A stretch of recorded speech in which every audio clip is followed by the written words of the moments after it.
খুব জঘন্য স্মেল আসছিল ময়লার স্তূপ থেকে। স্মেলটা নাকে আসতেই পেটের ভিতরটা ভলকাতে শুরু করলো।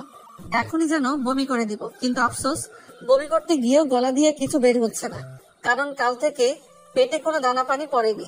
কোনো মতে সেখান থেকে উঠে বাসার দিকে রওনা হলাম।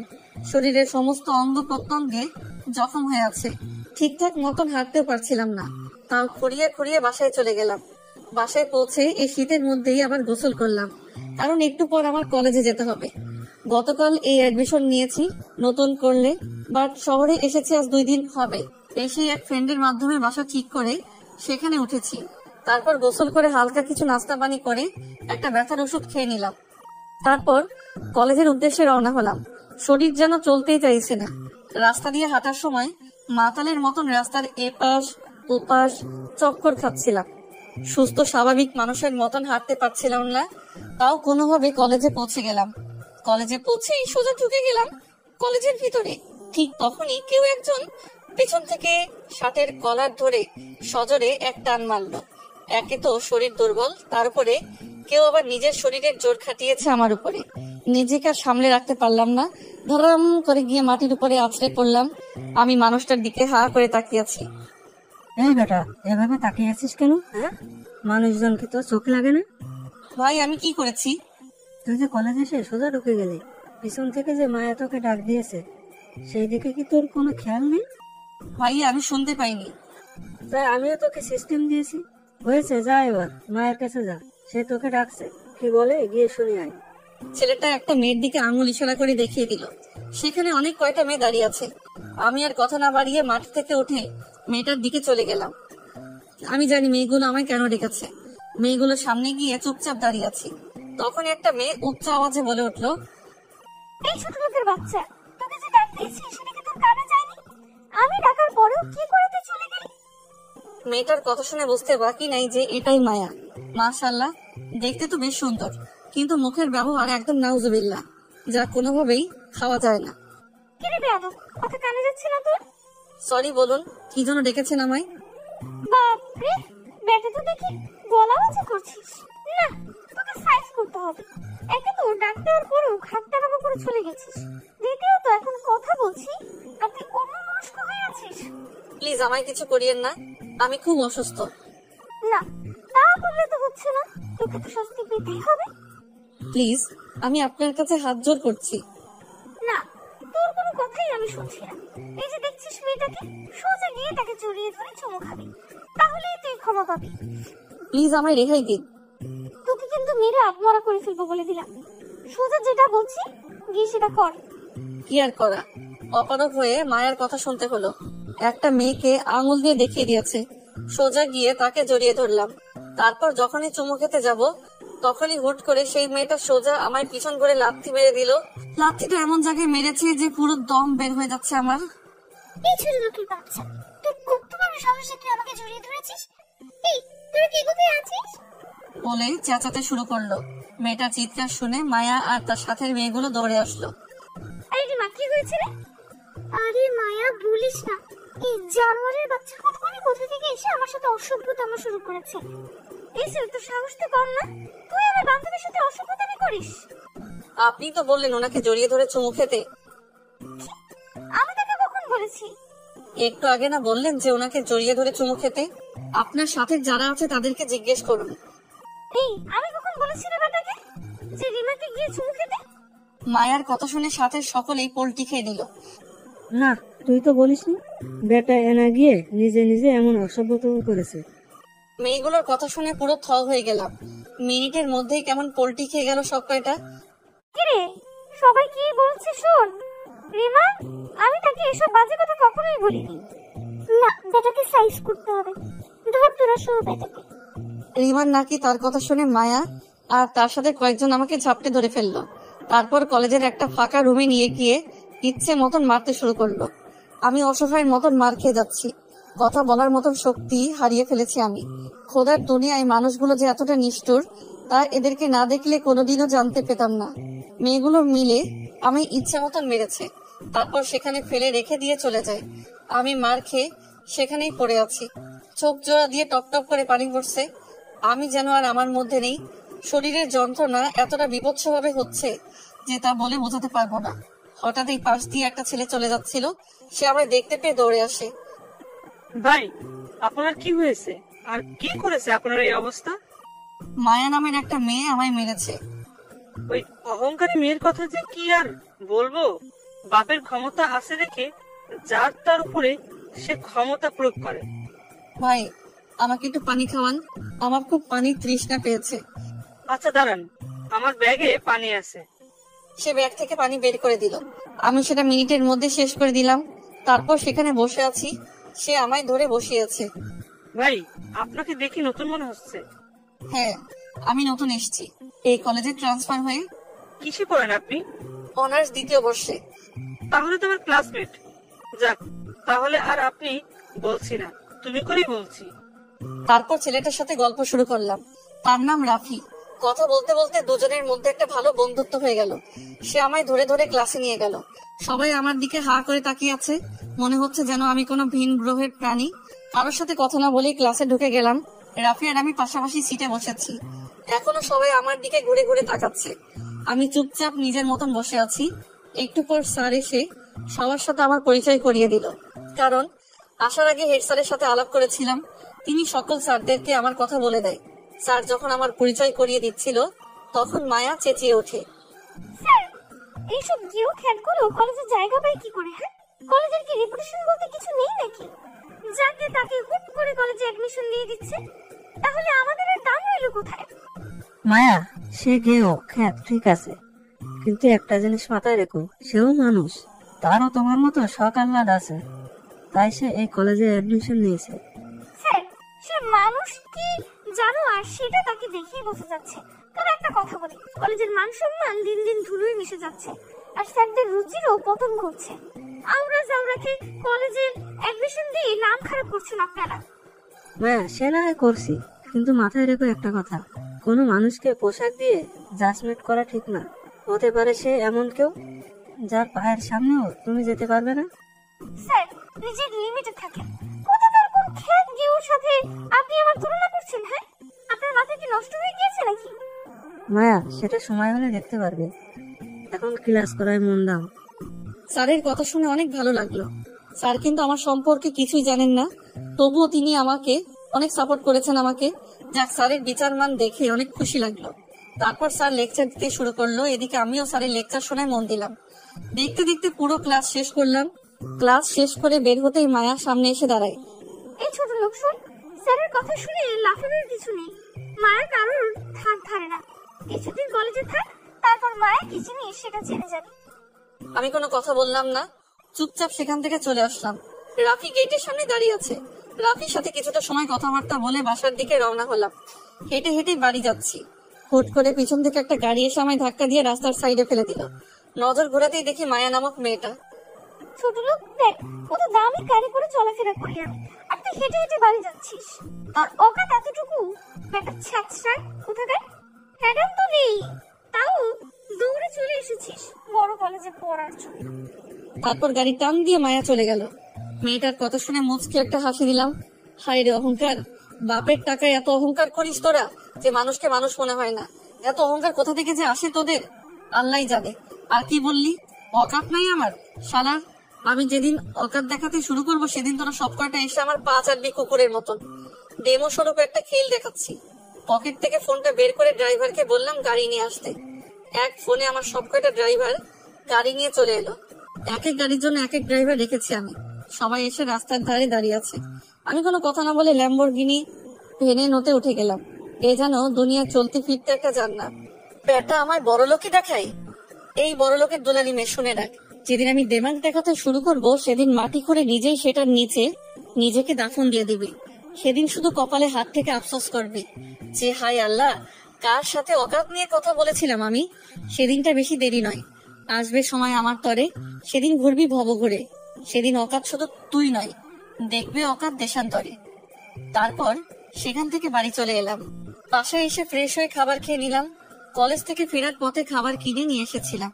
খাবার খেয়ে বিছানায় গা এলিয়ে দিলাম। শুয়ে শুয়ে ভাবছি এই দুনিয়ার মানুষগুলো কত নিষ্ঠুর। একটু টাকা পয়সার মালিক হলেই নিজের ভিতরে গরিমা নিয়ে আসে, মনে হয় যেন পুরো দুনিয়াটাই তার বাপের কেনা।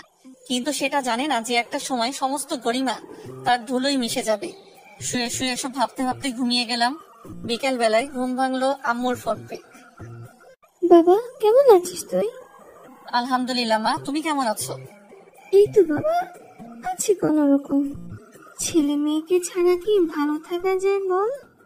মা, তোমার ছেলে মানুষ হতে এসেছে, নিজের সন্তানকে ভালো মানুষ হিসেবে দেখতে হলে যে একটু কষ্ট করতেই হবে তোমার। হ্যাঁ রে, সে তো আমি জানি। আচ্ছা বাদ দে এইসব কথা এখন। আচ্ছা বল, কলেজের প্রথম দিন কেমন কাটলো? ভালোই কেটেছে, তবে এখানেও মা অহংকারের খেলা চলে। তার মানে কেউ তোর সাথে অহংকারী দেখিয়েছে? না মা, তেমন কিছু না। আচ্ছা ছাড়ো সব কথা এখন মা, আর আমি ফোন রাখলাম, পরে কথা হবে তোমার সাথে। এখন একটু বাহিরে যাব ঘুরতে। আচ্ছা, সাবধানে থাকিস বাবা। মায়ের সাথে কথা বলে ফোনটা রেখে দিলাম। এখন একটু বাহিরে যাব, শহরটা কেমন সেটা এখনো ঘুরে দেখা হয়নি, তাই শহরটা দেখতে যাব। কিন্তু ভিতরে ভিতরে কেমন যেন একটা অস্থিরতা কাজ করছে, কারণ মা বাবাকে ছেড়ে এই প্রথম এত দূরে এসে থাকছি। যেভাবে মায়ের হাতছাড়া খাবার এই খেতাম না, সেখানে এখন একা একটা শহরে বসবাস করছি। তবে যা করেছি ঠিকই করেছি, কারণ আমি মনে করি আনা মায়ের সাথে কখনো পড়ালেখা হয় না, আর হলেও সেটা সবার দ্বারা সম্ভব না। আমিও অসম্ভব কাতারের মানুষ, তাই নিজেকে বানাতে চলে এসেছি। তাছাড়া বাবার করা কথাগুলো এখনো মনের মধ্যে বাড়ি খাচ্ছে, যে আমি কোনোদিনও মানুষ হতে পারবো না। তাই চ্যালেঞ্জ নিয়ে বেরিয়ে গেলাম ঘর ছেড়ে। যাক, দেখি কপালে কি লেখা আছে আমার। গায়ে শার্ট লাগিয়ে ঘুরতে বের হয়ে গেলাম। শহরের অলিগলি কিছুই চিনি না, তাই রাফিকে ফোন করেছি আমায় নিয়ে শহরটা একটু ঘুরিয়ে দেখার জন্য। সে কিছু সময়ের মধ্যে আসবে বলেছে। আমি রেডি হয়ে বসে আছি রাফির অপেক্ষায়। মোটামুটি বেশ ভালোই ছেলেটা, প্রথম দিনই আমার সাথে মিশে গিয়েছে পুরো। অনেকটা সময় বসে আছি, সে এখনো আসছে না। অপেক্ষার প্রহর যেন সবচাইতে বিরক্তিকর একটা জিনিস। কি করব এখন যে সে আসছে না? না, চলেন এই সময়ের মাঝে আমরা পরিচিত হয়ে নিই। আমি আকাশ মাহমুদ, বরাবরের মতন আছি আপনাদের সাথে। গল্পের মাঝে তো অনেক কিছু জেনে নিলেন। তাছাড়া পরিবার বলতে বাবা মা আর একটা 9 বছরের ছোট বোন আছে বাসায়, তাদের ছেড়ে চলে এসেছি। বাকি সমস্ত কিছু গল্পের সাথে থাকলেই জানতে পারবেন। রাফি এখনো আসছে না। আধা ঘন্টা পর সে আমায় ফোন দিল। কিরে রাফি, কোথায় তুমি? আরে রাস্তায় জ্যাম লেগে গিয়েছিল, তাই একটু লেট হয়ে গেছে। তুমি চলে এসো সিএনজি স্টেশনে। আচ্ছা। তারপর বাসায় তালা লাগিয়ে বের হয়ে গেলাম। বের হয়ে সোজা সিএনজি স্টেশনে চলে গেলাম। সেখানে রাফি অপেক্ষা করছে আমার জন্য। সেখানে গিয়ে রাফির সাথে একত্রে হয়ে ঘুরতে চলে গেলাম। শহরের অনেক কয়টা জায়গা ঘুরেছি একদিনে। সবকিছু দেখে আইডিয়া হয়ে গেল যে শহরটা খুব অহংকারী। এই শহরে বাঁচতে হলে টাকা প্লাস পাওয়ার চাই। তবে আমার এসবে কোনো ইন্টারেস্ট নেই। আমি আমার মতোই সময় পার করে দিব কোনোভাবে। অনেকটা সময় ঘোরাঘুরি করলাম রাফির সাথে। তারপর রাতে খাবার খেয়ে বাসায় চলে আসলাম। শরীরটা পুরো ক্লান্ত হয়ে আছে। একদিকে ঘোরাঘুরি, অন্যদিকে মায়া আর পুলিশের মাইর, সবকিছু যেন একসাথে এফেক্ট করেছে। রাতের বেলায় ভয়ানক একটা জ্বর চলে আসলো। সারা শরীর ছেড়ে দিয়েছে আমার। কি করব বুঝে উঠতে পারছি না। আশেপাশে কেউ নেই যে ডাক দিয়ে বলবো আমায় একটু ওষুধ এনে দিতে। সেইভাবেই ঘুমিয়ে পড়লাম। সকালবেলায় ঘুম থেকে উঠে দেখি এখনো সারা শরীরে জ্বর, তবে রাতের তুলনায় একটু কম। এদিকে কলেজের সময় হয়ে এসেছে। তাড়াতাড়ি ফ্রেশ হয়ে কিছু খেয়ে দিয়ে কলেজের উদ্দেশ্যে রওনা হলাম। ইচ্ছা করছিল আজ কলেজে না যেতে, কিন্তু আমি তো যাবই, কারণ এমন জ্বর টরকে পাতা দিলে আমার আর মানুষ হওয়া হবে না। আর সংগ্রাম করতে যেহেতু নেমেই পড়েছি, সেখানে এমন টুকিটাকি বাধা আসবেই। সেসব গায়ে মাখলে কোনোদিন আর সাফল্য হাসিল করতে হবে না আমার। কলেজে পৌঁছে গিয়েছি। কলেজের গেট দিয়ে ঢুকবো, তখনই দেখি মায়া কলেজের গেটে দাঁড়িয়ে আছে। আমি তার দিকে না তাকিয়ে সোজা ভিতরে ঢুকে যেতে ধরলাম, কিন্তু সেটা তার সহ্য হলো না। সে আমায় ল্যাং মেরে মাটিতে ফেলে দিল। তাও কিছু বললাম না। মাটি থেকে উঠে সোজা হাঁটা ধরলাম। মায়া তখনই পিছন থেকে ডাক দিল, এই ছোট লোক, তোকে আমি ল্যাং মেরে ফেলে দিলাম, কিন্তু তুই কিছু বললি না যে? আমি আর কি বলবো? আপনার ইচ্ছে হয়েছে তাই আপনি আমায় ল্যাং মেরেছেন। এতে কিছু বলতে গেলেও তো আপনি আমায় শাস্তি দিবেন। যাক, তাহলে কিছুটা হলেও বুঝে গেছিস যে মায়া কি জিনিস। বাহ, ভালোই। চুপচাপ দাঁড়িয়ে আছি, কথার কোনো উত্তরই দিলাম না। আচ্ছা শোন, তোকে একটা কথা জিজ্ঞেস করার ছিল। তোকে দেখতে লাগে ছোট লোকের মতো, কিন্তু তুই এই কলেজে চান্স পেলি কি করে রে? আল্লাহ মেধা দিয়েছে, সেটা একটু খাটিয়েছি, তাই চান্স পেয়ে গেছি। বাহ, কথা তো অনেক বড় বড় বলিস, কিন্তু শোন, কখনো আমার সাথে টক্কর দিতে আসিস না, তাহলে কিন্তু কুকুরের মতো মরবি। না, দিব না। এবার আমি যাই। হ্যাঁ যা। আমি সেখান থেকে চলে এলাম। অন্যদিকে মায়া এখনো সেখানে দাঁড়িয়ে আছে। একটু পর মায়ার ফ্রেন্ডরা কলেজে আসে। কিরে মায়া, এখানে দাঁড়িয়ে দাঁড়িয়ে কি করছিস? আরে ছোট লোক, যেটা কলেজে অ্যাডমিশন নিয়েছে তার একটু মজা নিলাম। বাহ, ভালোই তো, সকাল সকাল মুরগি পেয়ে গেছিস। তবে ছেলেটাকে আমার কেন জানি হাবলা মনে হয়, আর তাছাড়া কেমন চুপচাপ থাকে। দেখলি গতকাল তোর সম্পর্কে না জেনে কেমন মুখের উপরে কথা বললো। যেখানে কেউ তোর সাথে কথা বলার সাহসই করতে পারে না, সেখানে হাবলাটা কেমন মুখের উপরে কথা বললো। সাথে শুন, সে আমায় চিনতো না, তাই সে বলেছে। তবে এখন সে আমায় ভালো করে চিনে গেছে। আশা করি আর কখনো সামনে এসে কথা বলার মতন সাহস করবে না। তবে ব্যাটাকে আরো কয়েকটা সবক দিব। মনের খায়েশটা এখনো মেটেনি তাকে মেরে। তাকে ভালো করে শিক্ষা দিতে না পারলেও আমার মন ভরবে না। ওকে, ঠিক আছে, যা করে করিস। এবার চল, ক্লাসে যাব। হ্যাঁ চল। মায়া আর তার ফ্রেন্ডরা মিলে ক্লাসে চলে গেল। এদিকে আকাশ ক্লাসরুমে চুপচাপ বসে আছে। রাফি এখনো ক্লাসে আসেনি। ক্লাস বসে আছে, কিন্তু ভিতরে কি পরিমাণ খারাপ যে লাগছে তা বলে বোঝাতে পারবো না। তার উপরে একটু আগে অহংকারী মেয়েটা আমায় মাটিতে ফেলে দিয়েছে। শরীরটা পুরো লুজ হয়ে আছে। কোন রকমে ঝিম ধরে ক্লাসে বসে আছি। একটু পর রাফি ক্লাসে এলো। সে আসতে না আসতেই স্যার ক্লাসে চলে এসেছে। রাফির সাথে কথা বলার সুযোগ পেলাম না। স্যার এসেই ক্লাস শুরু করে দিল। বসে বসে ক্লাস করছি। দেখতে দেখতে শেষ ঘন্টা চলে আসলো।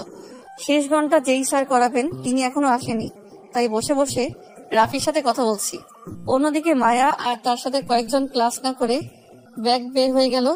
আচ্ছা রাফি, ওরা যে ক্লাস না করে চলে যাচ্ছে, স্যার ওদের কিছু বলবে না? আরে ওই ডাকাত মেয়েকে কি বলবে, যেমন খুশি তেমন ভাবে চলে। ওই মেয়ে বাপের হ্যাডাম আছে বলে কথা। ও, রাফির সাথে কথা বলছিলাম তখনই স্যার চলে আসলো। তারপর ক্লাস একদম শেষ করে বের হলাম। বের হতেই দেখি মায়া আর তার ফ্রেন্ডরা মিলে কলেজের পাশে দাঁড়িয়ে দাঁড়িয়ে আড্ডা দিচ্ছে। আমি তাদেরকে দেখে সাইড হয়ে গেলাম। রাফিও আমার সাথে সাথে চলে আসলো, কিন্তু সাইড হয়েও লাভ হলো না। মায়া আমার পিছন থেকে ডাক দিল। এই ছোট লোক, এদিকে আয়। আমি আর রাফি মায়ার কাছে গেলাম। এই বেটা রাফি, তোকে কে আসতে বলেছে? হ্যাঁ, আমি দেখেছি এই ছোট লোককে, কিন্তু তুই কেন আসলি? যা ভাগ এখান থেকে। রাফি মায়ার ভয়ে সেখান থেকে চলে গেল, আর আমি একা দাঁড়িয়ে আছি মায়ার সামনে। আল্লাহ না জানে কি করে এখন আমার সাথে। এই ছেলে, চল আমার সাথে। কোথায় যাব? আমরা শপিং এ যাব, আর তুই আমাদের জিনিসপত্র ক্যারি করবি। প্লিজ, আমি পারবো না, আমার শরীর অনেক খারাপ। এই বেটা, আবার আমার মুখের উপরে কথা বলিস বলে আকাশের কান টানতে টানতে মায়ের গাড়ির সামনে নিয়ে যায়। চল সোজা আমাদের সাথে। মেয়েটা আমায় জোর করে গাড়িতে তুলে তাদের সাথে নিয়ে এলো। গাড়ি শপিং মলের সামনে এনে দাঁড় করিয়েছে। শুন, তুই এখানেই থাক, আমাদের শপিং শেষ হলে সব কিছু এনে গাড়িতে উঠাবি। কিছুই বললাম না মেয়েটাকে। তারা তাদের মতন বলে শপিং মলের ভিতরে ঢুকে গেল, আর আমি গাড়ি থেকে একটু দূরে দাঁড়িয়ে আছি। আকাশে ঠান্ডা পড়ে রোদ, অথচ জ্বরের কারণে ভয়ঙ্কর ঠান্ডা লাগছে আমার। সকালে কলেজে আসার সময় একটা মাফলার গলায় পেঁচিয়ে নিয়ে এসেছিলাম। সেটা ব্যাগ থেকে বের করে নাক, গলা, কান সব ঢেকে ফেললাম। শুধু চোখ আর মুখের কিছুটা অংশ দেখা যাচ্ছে। আধ ঘন্টা যাবত একটা জায়গায় দাঁড়িয়ে আছি। তারা শপিং মলের ভিতরে কি করছে কে জানে। হঠাৎই দেখি শপিং মলের দিকে একদল ছেলে পেলে এগিয়ে আসছে। ছেলেগুলোকে দেখেই বোঝা যাচ্ছে যে তারা উচ্ছৃঙ্খল ছেলে পেলে। তারা এসে শপিং মলের সামনে দাঁড়িয়ে দাঁড়িয়ে আড্ডা মারছে। এমন সময় মায়া আর তার সাথে সকলে ব্যাগ ভরে শপিং করে এনে আমার হাতে ধরিয়ে দিল। এই ছোট লোক, এগুলোকে গাড়িতে সাজিয়ে রাখ। আচ্ছা, আমি ব্যাগগুলো নিয়ে গাড়ির মধ্যে সেট করছি। অন্যদিকে ছেলেগুলো মায়াদের দিকে তাকিয়ে বাজে বাজে মন্তব্য করছে। আমি সমস্ত ব্যাগ গাড়িতে সেট করে দিয়ে দাঁড়িয়ে আছি। ছেলেগুলো এখনো বাজে বাজে কথা বলছে। মামা দেখ, মালগুলো সেই না? আরে মামা, একবার পাইলে পুরো সেই করে খাতির যত্ন করতাম। ছেলেগুলো এসব কথা শুনে মায়া ছেলেগুলোর দিকে এগিয়ে যায়, আর আমি ঠাই সেখানেই দাঁড়িয়ে আছি।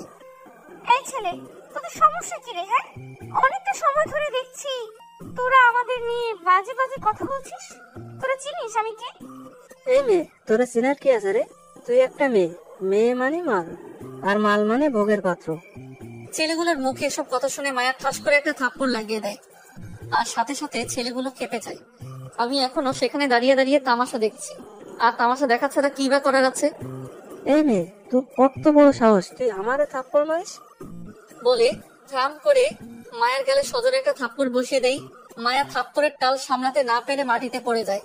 তারপর ছেলেটা মায়ার চুলের মুঠি ধরে তলপেট বরাবর সজোরে একটা লাথি মারে।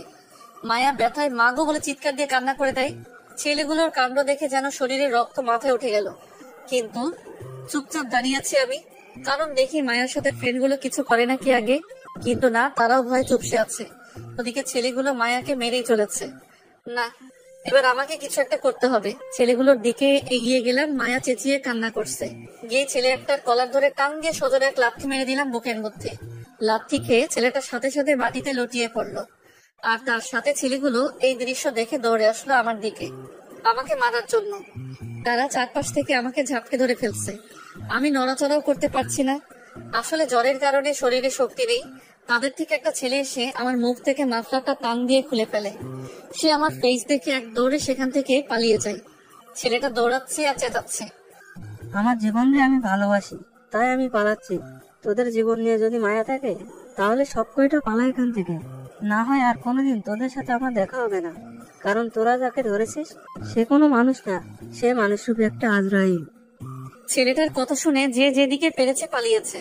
চোখের সামনে আর একটাকেও দেখতে পাচ্ছি না, খালি মায়া মাটিতে পড়ে কান্না করছে। সবাই এই দৃশ্য দেখে হা করে তাকিয়ে আছে আমার দিকে।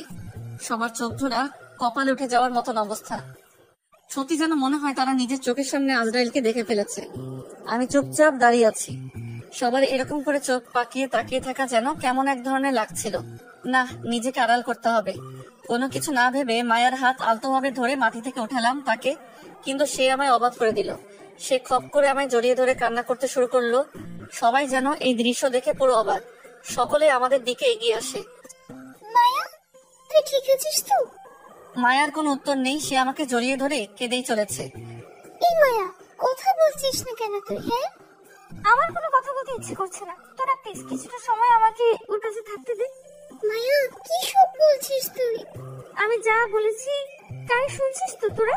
তারপরও কেন খামাখা প্রশ্ন করছিস? কেউ আর কোনো কথা বললো না। সবাই মায়ার কথা শুনে চুপ হয়ে গেল। এদিকে আমার ভিতরে অস্থির লাগছে বিশাল রকমের, তাও চুপচাপ দাঁড়িয়ে আছি। একটু পর মায়া আমায় ধাক্কা দিয়ে সরিয়ে দিল। আমি ওর কাণ্ড দেখে অবাক চোখে তাকিয়ে আছি তার দিকে। সে নিজেই জড়িয়ে ধরলো, আবার নিজেই ধাক্কা দিয়ে সরিয়ে দিল। আল্লাহ না জানি কি করে এখন আবার আমার সাথে। আই বেয়াদব ছেলে, তোর তো জ্বরে গা পড়ে যাচ্ছে। তুই এত জ্বর নিয়ে দাঁড়িয়েছিস কি করে? হ্যাঁ, আমি তো আগেই বলেছিলাম যে আমার শরীর খারাপ, কিন্তু তাও আপনি আমার কান টেনে এখানে নিয়ে এসেছেন। তাই বলে কি তুই চুপচাপ থাকবি? হ্যাঁ, একবার মুখ ফুটে তো বলতে পারতিস যে তোর জ্বর উঠেছে, তাহলে হয়তো তোর উপরে আর জোর খাটাতাম না। ও মা, মেয়েটার কথা বলার ধরন পুরো পরিবর্তন হয়ে গেল কি করে? যেই মেয়ে আমাকে ইচ্ছে মতন মেরেছে সেই মেয়ে এখন নরম ভাষায় কথা বলছে। কিরে, কথা বলছিস না কেন? আসলে এমনিতেই বলিনি। আচ্ছা থাক, হয়েছে যা হবার। এবার চল তুই আমার সাথে, তোকে ডক্টরের কাছে নিয়ে যাব। মায়ার কথা শুনে তার ফ্রেন্ড একজন বলে ওঠে, এই ছেলে, তোর শরীরে কি জ্বর অনেক বেশি? বলে আকাশের কপালে হাত দেয়। কিন্তু মায়া ঝাটকি দিয়ে মেয়েটার হাত সরিয়ে দেয়। এই, তোরা কেউ ওকে স্পর্শ করবি না, ওকে শুধু আমি স্পর্শ করব। ছেলেগুলো যখন আমায় মারছিল তখন সে এসে আমায় বাঁচিয়েছে। আমি মাটিতে পড়ে কান্না করছিলাম, সে এসে আমার হাত ধরে উঠিয়েছে। তোরা তখন উঠায় দাঁড়িয়েছিলি। তো এই ছেলেকে তোরা কেউ স্পর্শ করতে পারবি না, ওকে স্পর্শ করলে একমাত্র আমিই করব। মায়া, তুই এই ছোটটুকু ছেলেটার জন্য আমাদের সাথে এমন ব্যবহার করবি? তাহিয়া, মুখ সামনে কথা বল। সে হতে পারে ছোট লোক, কিন্তু সেই মনের দিক থেকে অনেক বড়। তো ওকে নিয়ে আর একটা বাজে কথা বললেও তোদের খবর করে ছেড়ে দিব আমি। মায়া, এতটা পাল্টে গেলে কি করে মুহূর্তে মাঝে? তাই প্লিজ যা তো, আমার এখন কোনো ধরনের বকবক করতেই ভালো লাগছে না। প্লিজ তোরা সবাই আমার গাড়ি করে বাসায় চলে যা, আমি ওকে নিয়ে হসপিটালে যাব। ওকে ঠিক আছে, আমরা চলে যাচ্ছি। এদিকে আমি তো পুরো টাস্কি খাওয়ার মতো অবস্থা মায়ের কথা শুনে। সে মিনিটের মধ্যে কেমন পাল্টে গেল। মায়ার ফ্রেন্ডরা সবাই গাড়ি নিয়ে বাসায় চলে গেছে। এদিকে মায়া আমার জন্য রিক্সা দাঁড় করিয়েছে, তারপর আমায় ধরে রিক্সায় ওঠায়। আঙ্কেল, হসপিটাল নিয়ে চলেন।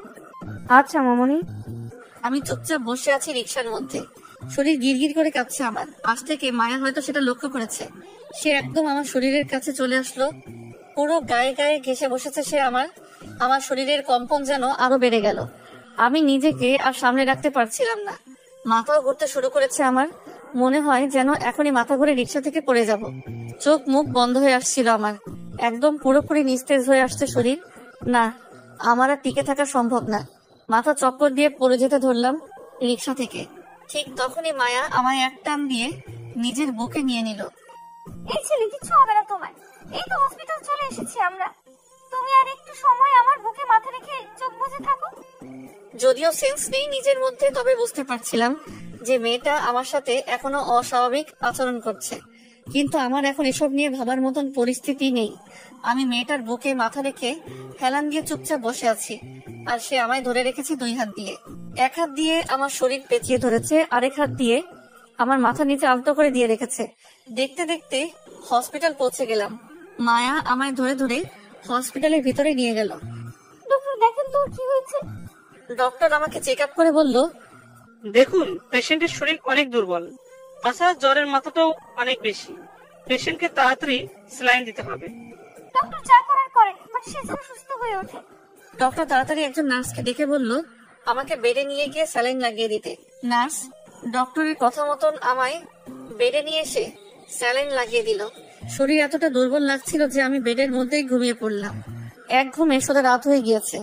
ঘুম ভাঙতে দেখি মায়া আমার পাশে বসে আছে, বসে বসে আমার মাথায় হাত বুলিয়ে দিচ্ছে।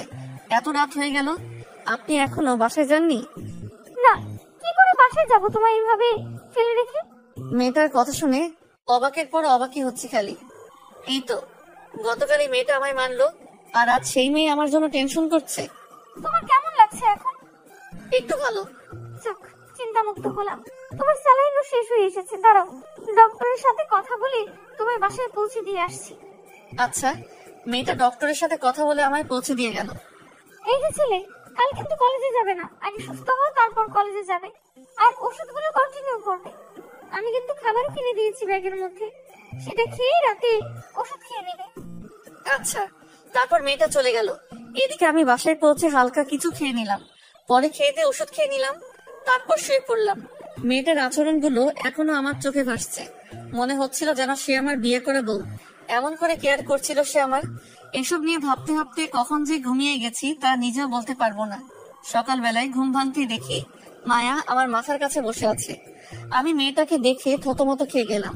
এই যে, আপনি কখন এলেন? সকাল 7টা বাজে। ঘড়ির দিকে তাকিয়ে দেখি 9টা বাজে। তার মানে মেয়েটা এসে 2 ঘন্টা যাবত আমার জন্য বসে আছে। সত্যি মেয়েটার আচরণ দেখে নিজের কাছে নিজেরই অবাক লাগছে। আচ্ছা, এখন শরীর কেমন? জ্বরটা হয়তো একটু কমে এসেছে, কিন্তু শরীরের দুর্বলতা আগের মতোই। সব ঠিক হয়ে যাবে। সেদিন সারাদিন মেয়েটা আমার বাসায় ছিল, আমায় নিজের হাতে জোর করে খাইয়ে দিয়েছে। মেয়েটার কেয়ার যেন ভিতরটাকে ক্ষত বিক্ষত করে দিচ্ছে আমার। তারপর সন্ধ্যা হতেই সে চলে যায়। যাওয়ার আগে আলতো করে একবার জড়িয়েও ধরেছিল, তারপর চলে গেছে। এদিকে আমার মনের ভিতর তো পুরো আগুন ধরিয়ে দিয়েছে সে আগুন কি করে শান্ত করব তা আমার জানা নেই। এভাবেই দিনটা কেটে গেল। পরের দিন সকালবেলায় শরীরটা একটু ভালো লাগায় কলেজে চলে গেলাম। কলেজে গিয়ে দেখি কেউ কলেজে আসেনি, কেউ বলতে মায়া আর তার সাথে কেউ আসেনি। আমি ক্লাসে চলে গেলাম। ক্লাসে গিয়ে দেখি রাফি আর কিছু ক্লাসমেট নিজেদের মধ্যে কথা বলছে, আবার কেউ বসে আছে। আমিও চুপচাপ বসে পড়লাম। রাফি আমায় দেখে কাছে চলে এলো। এই আকাশ, গতকাল কি হয়েছিল যে কলেজ আসলে না? আরে, শরীরটা একটু খারাপ থাকায় আসতে পারিনি। ও, এখন শরীর কেমন আছে? আছে মোটামুটি আগের চেয়ে ভালোই। দুজনে গল্প করতে করতে সবাই চলে এলো। ক্লাসের স্যারও ক্লাস করাতে চলে এলো, কিন্তু মায়া আর তার সাথে কেউ আসেনি। দূর, আসলে আসুক, না আসলে নাই। আমি আমার মতন ক্লাসে মন দিলাম। ক্লাস করছিলাম, হঠাৎই অন্য ডিপার্টমেন্টের একজন এসে বলে গেল, স্যার আকাশ নাকি? তাকে মায়া আপু ডাকছে। মেয়েটার অশান্তি করা ছাড়া কি কোনো কাজ নেই? ছেলেটা ভালোই ভালোই ক্লাস করছে, এখন তাকে নিয়ে গিয়ে বিরক্ত করবে? এই আকাশ, যাও তো, দেখে আসো মায়া কেন তোমায় ডাকছে। আশা করি উল্টো পাল্টা কিছু করাবে তোমাকে দিয়ে, তাই ডেকেছে। আমি চুপচাপ ক্লাস থেকে বের হয়ে গেলাম। কি সাংঘাতিক মেয়ে রে বাবা, সে নিজে তো ক্লাস করে না, আবার আমাকে ক্লাস থেকে ডেকে পাঠায় অন্যদের সামনে। যেখানে স্যার উপস্থিত রয়েছে সেখানে সে হুকুমতো চালাচ্ছে। তার মনে কি একটু ভয়ভীতি নেই নাকি আল্লাহ জানে। ক্লাস থেকে বের হতেই দেখি মায়া আর তার ফ্রেন্ড গুলো কলেজ গেটের পাশে বসে বসে আড্ডা মারছে। আমি চুপচাপ হেঁটে তাদের সামনে চলে গেলাম। আপনি কি আমায় ডেকেছেন?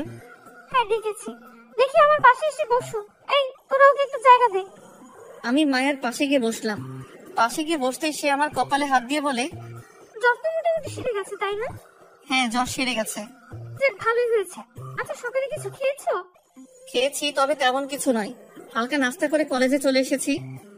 এখন যদি তোকে আমি মাইল লাগিয়ে দিই, তোকে বলেছি পেট ভরে খাবার খাবি আর ওষুধগুলো কন্টিনিউ করবি, কিন্তু তোর তো দেখি কথা কানেই যায় না। আসলে খেতে ইচ্ছে করছিল না, তাই ভালো করে খাইনি। আকাশের বাচ্চা, মেজাজ খারাপ করবি তো সোজা গাল লাল করে দেব। তোর ইচ্ছার গুষ্টি মারি আমি। চল তুই আমার সাথে এখন। এই তোর একটু থাক, আমি ওকে ক্যান্টিন থেকে কিছু খাইয়ে নিয়ে আসি। মায়ের কথা শুনে পাশ থেকে একজন বলে উঠলো, ভাইয়া ওকে নিয়ে তুই একটু বেশি আদিক্ষেতা করে ফেলছিস বলে মনে হচ্ছে না? শুন, এইবার বলেছিস তো বলেছিস, কিন্তু দ্বিতীয়বার থেকে ওকে নিয়ে একটা বাজে কথা যদি বলিস, তাহলে সেদিনের পর থেকে আমার সাথে তোদের সমস্ত সম্পর্ক শেষ। বাকি সবাইকে নিয়ে বল, বাট ওকে নিয়ে একটা ওয়ার্ডও নয়। আমি তো মায়ের কথা শুনে পুরো থ। সে রেগে মেগে আমার হাত ধরে টানতে টানতে ক্যান্টিনে নিয়ে গেল। তারপর নাস্তা অর্ডার করে নিজের হাতে খাইয়ে দিল আমায়। আমার ভিতরে যে কি রকমের ঘূর্ণিঝড় বইছে মায়ের কর্মকাণ্ড দেখে তা বলার মতো নয়। তারপর সে আমায় খাইয়ে দিয়ে নিজেই বিল পে করলো। পরে আবার তার সাথে করে নিয়ে গেল। সেম জায়গায় এসে বসেছে আবার। আচ্ছা আমার কি আর কোনো কাজ আছে এখন? না হয় ক্লাসে যেতাম। না, এখন ক্লাসে যেতে হবে না তোর। এই ঘন্টা শেষ হোক, তারপর ক্লাসে চলে যাস। এখন আমার পাশে বসে থাক।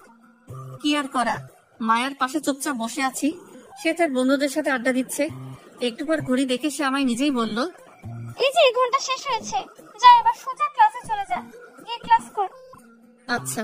তারপর সেখান থেকে উঠে ক্লাসের দিকে হাঁটা দিলাম। কিন্তু হঠাৎ এই মাঝপথে আমার পুরনো ফ্রেন্ড নাদিয়ার সাথে দেখা হলো।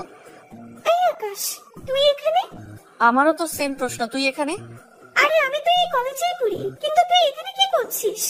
আরে আমিও তো কিছুদিন আগে এই কলেজে অ্যাডমিশন নিয়েছি। কি সত্যি? হ্যাঁ রে। যাক ভালোই হয়েছে, এখন থেকে তোর সাথে আড্ডা দেওয়া যাবে। বহুদিন পর পুরনো কোনো ফ্রেন্ডের সাথে একত্রে হলাম, কিন্তু আফসোস তুই হয়তো অন্য ডিপার্টমেন্টে। হ্যাঁ, আচ্ছা শোন একটা কথা, আমার বিষয়ে কাউকে কিছু বলিস না কেমন? কিন্তু কেন? প্লিজ বলিস না, কারণটা পরে না হয় পরে একদিন জানতে পারবি। আচ্ছা ঠিক আছে, বলবো না। এবার আমি ক্লাসে যাই, পরে কথা হবে। আচ্ছা আচ্ছা, তোদের তো আবার এখন ক্লাস চলছে। হ্যাঁ। তারপর নাদিয়ার সাথে কথা বলে ক্লাসে চলে এলাম। ক্লাসে এসে সোজা নিজের জায়গায় বসে গেলাম। রাফি আমার পাশের সিটে বসেছে। সে আমায় ছোট্ট করে ডাক দিয়ে বলল, কি রে, কেন ডেকেছে দেমাগি মেয়েরা তোমায়? এমনি খোঁজ খবর নিতে ডেকেছে। মানে কি বললে বুঝলাম না। আরে বাদ দাও, ক্লাস শেষে বলবো। তারপর ক্লাসে মন দিলাম। তারপর দেখতে দেখতে ক্লাসের পুরো সময়টা পার হয়ে গেল। ক্লাস ছুটি হয়েছে।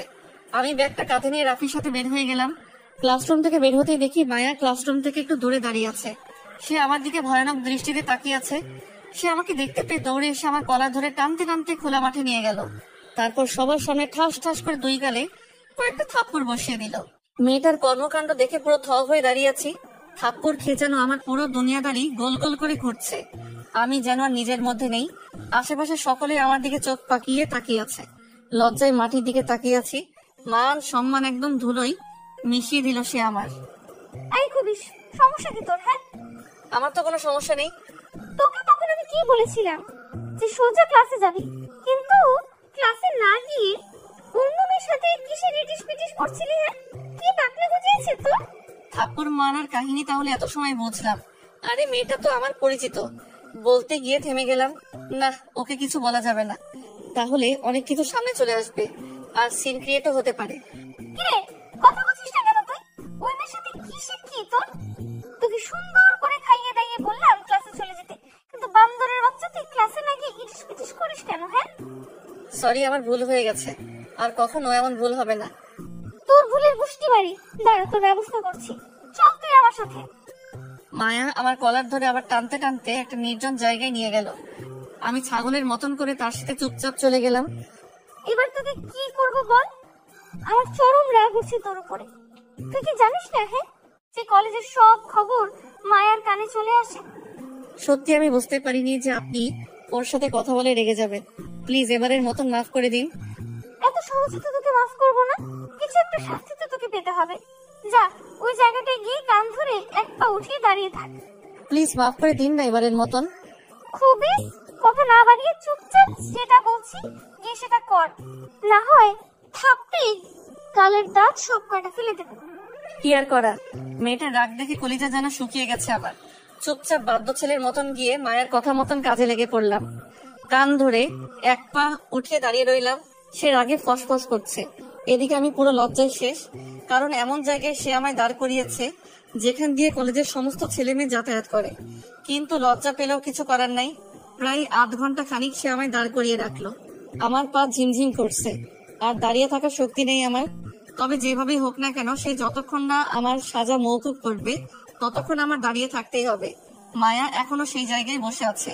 একটু পর তার কিছু ফ্রেন্ড তার কাছে আসে। কিরে মায়া, কি শুরু করেছিস তুই? হ্যাঁ, ওই ছোট লোক ছেলেটা অন্য মেয়ের সাথে কথা বলেছে দেখি তোর কেন এত গায়ে জ্বালা করছে বলতো? আরে মুখের লাগাম দিবি নাকি থাপ্পড় লাগিয়ে দেবো তোকে? তুই কাকে নিয়ে কি বলছিস? হ্যাঁ মায়া, তুই ওই ছেঁচড়া ছেলের জন্য আমায় মারতে চাইছিস? আরে সত্যি তুই কিন্তু এবার আমার হাতে থাপ্পড় খাবি। এটা তোর সেকেন্ড ওয়ার্নিং। এরপর থেকে আকাশকে নিয়ে একটা বাজে কথাও বলবি না। কান খুলে শুনে রাখ একটা কথা, যে যেমনই হোক না কেন, কিন্তু সে আমার পাগল, আর আমার পাগলকে নিয়ে কেউ কিছু বললে তাকে আমি ছাড়বো না। আচ্ছা সরি, আর বলবো না, কিন্তু দেখ ছেলেটা মাটিতে পড়ে আছে। এদিকে আমি দাঁড়িয়ে থাকতে থাকতে ব্যালেন্স হারিয়ে মাটিতে পড়ে গেলাম। আর কত সময় একটা মানুষ এক পায়ে ভর করে মাটিতে দাঁড়িয়ে থাকতে পারে? ঠিক তখনই মায়া দৌড়ে আসে। এই পাগল, কি হয়েছে তোর দেখি? কিভাবে পড়লি তুই? সরি, আমার পা খুব ব্যথা করছিল আর সামনে রাখতে পারছিলাম না নিজেকে, তাই ব্যালেন্স হারিয়ে মাটিতে পড়ে গেছি। দেখি উঠে দাঁড়া, আমি তোকে সাহায্য করছি। মায়া আমার নিজের হাত দিয়ে ধরে ওঠালো, কিন্তু দুঃখের বিষয় পা দুইটার 12টা বেজে গেছে। আবারও ধরাম করে মাটির উপরে পড়ে গেলাম।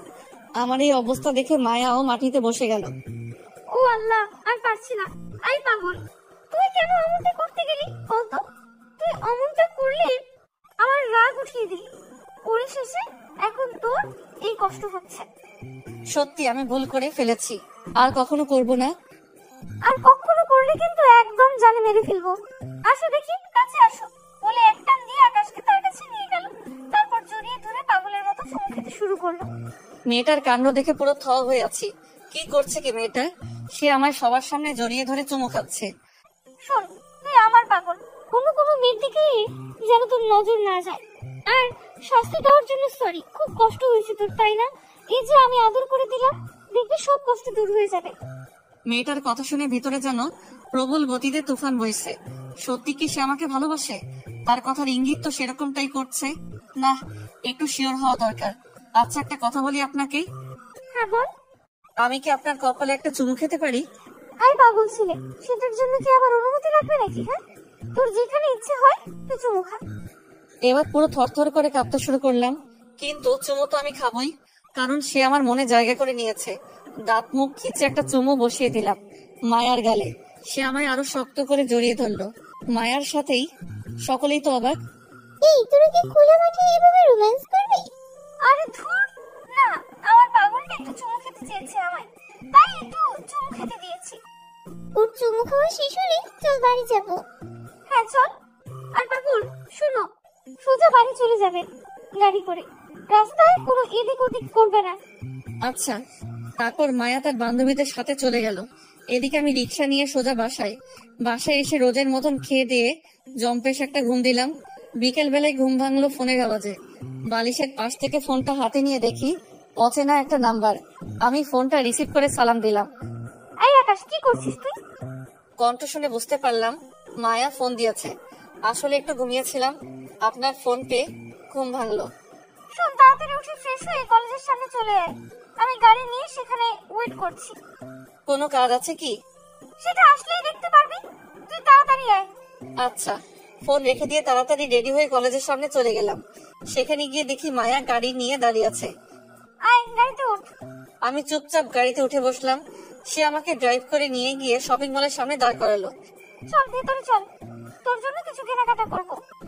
আরে আমার কিছু লাগবে না। বেশি বকবক করিস না, সোজা ভেতরে চল।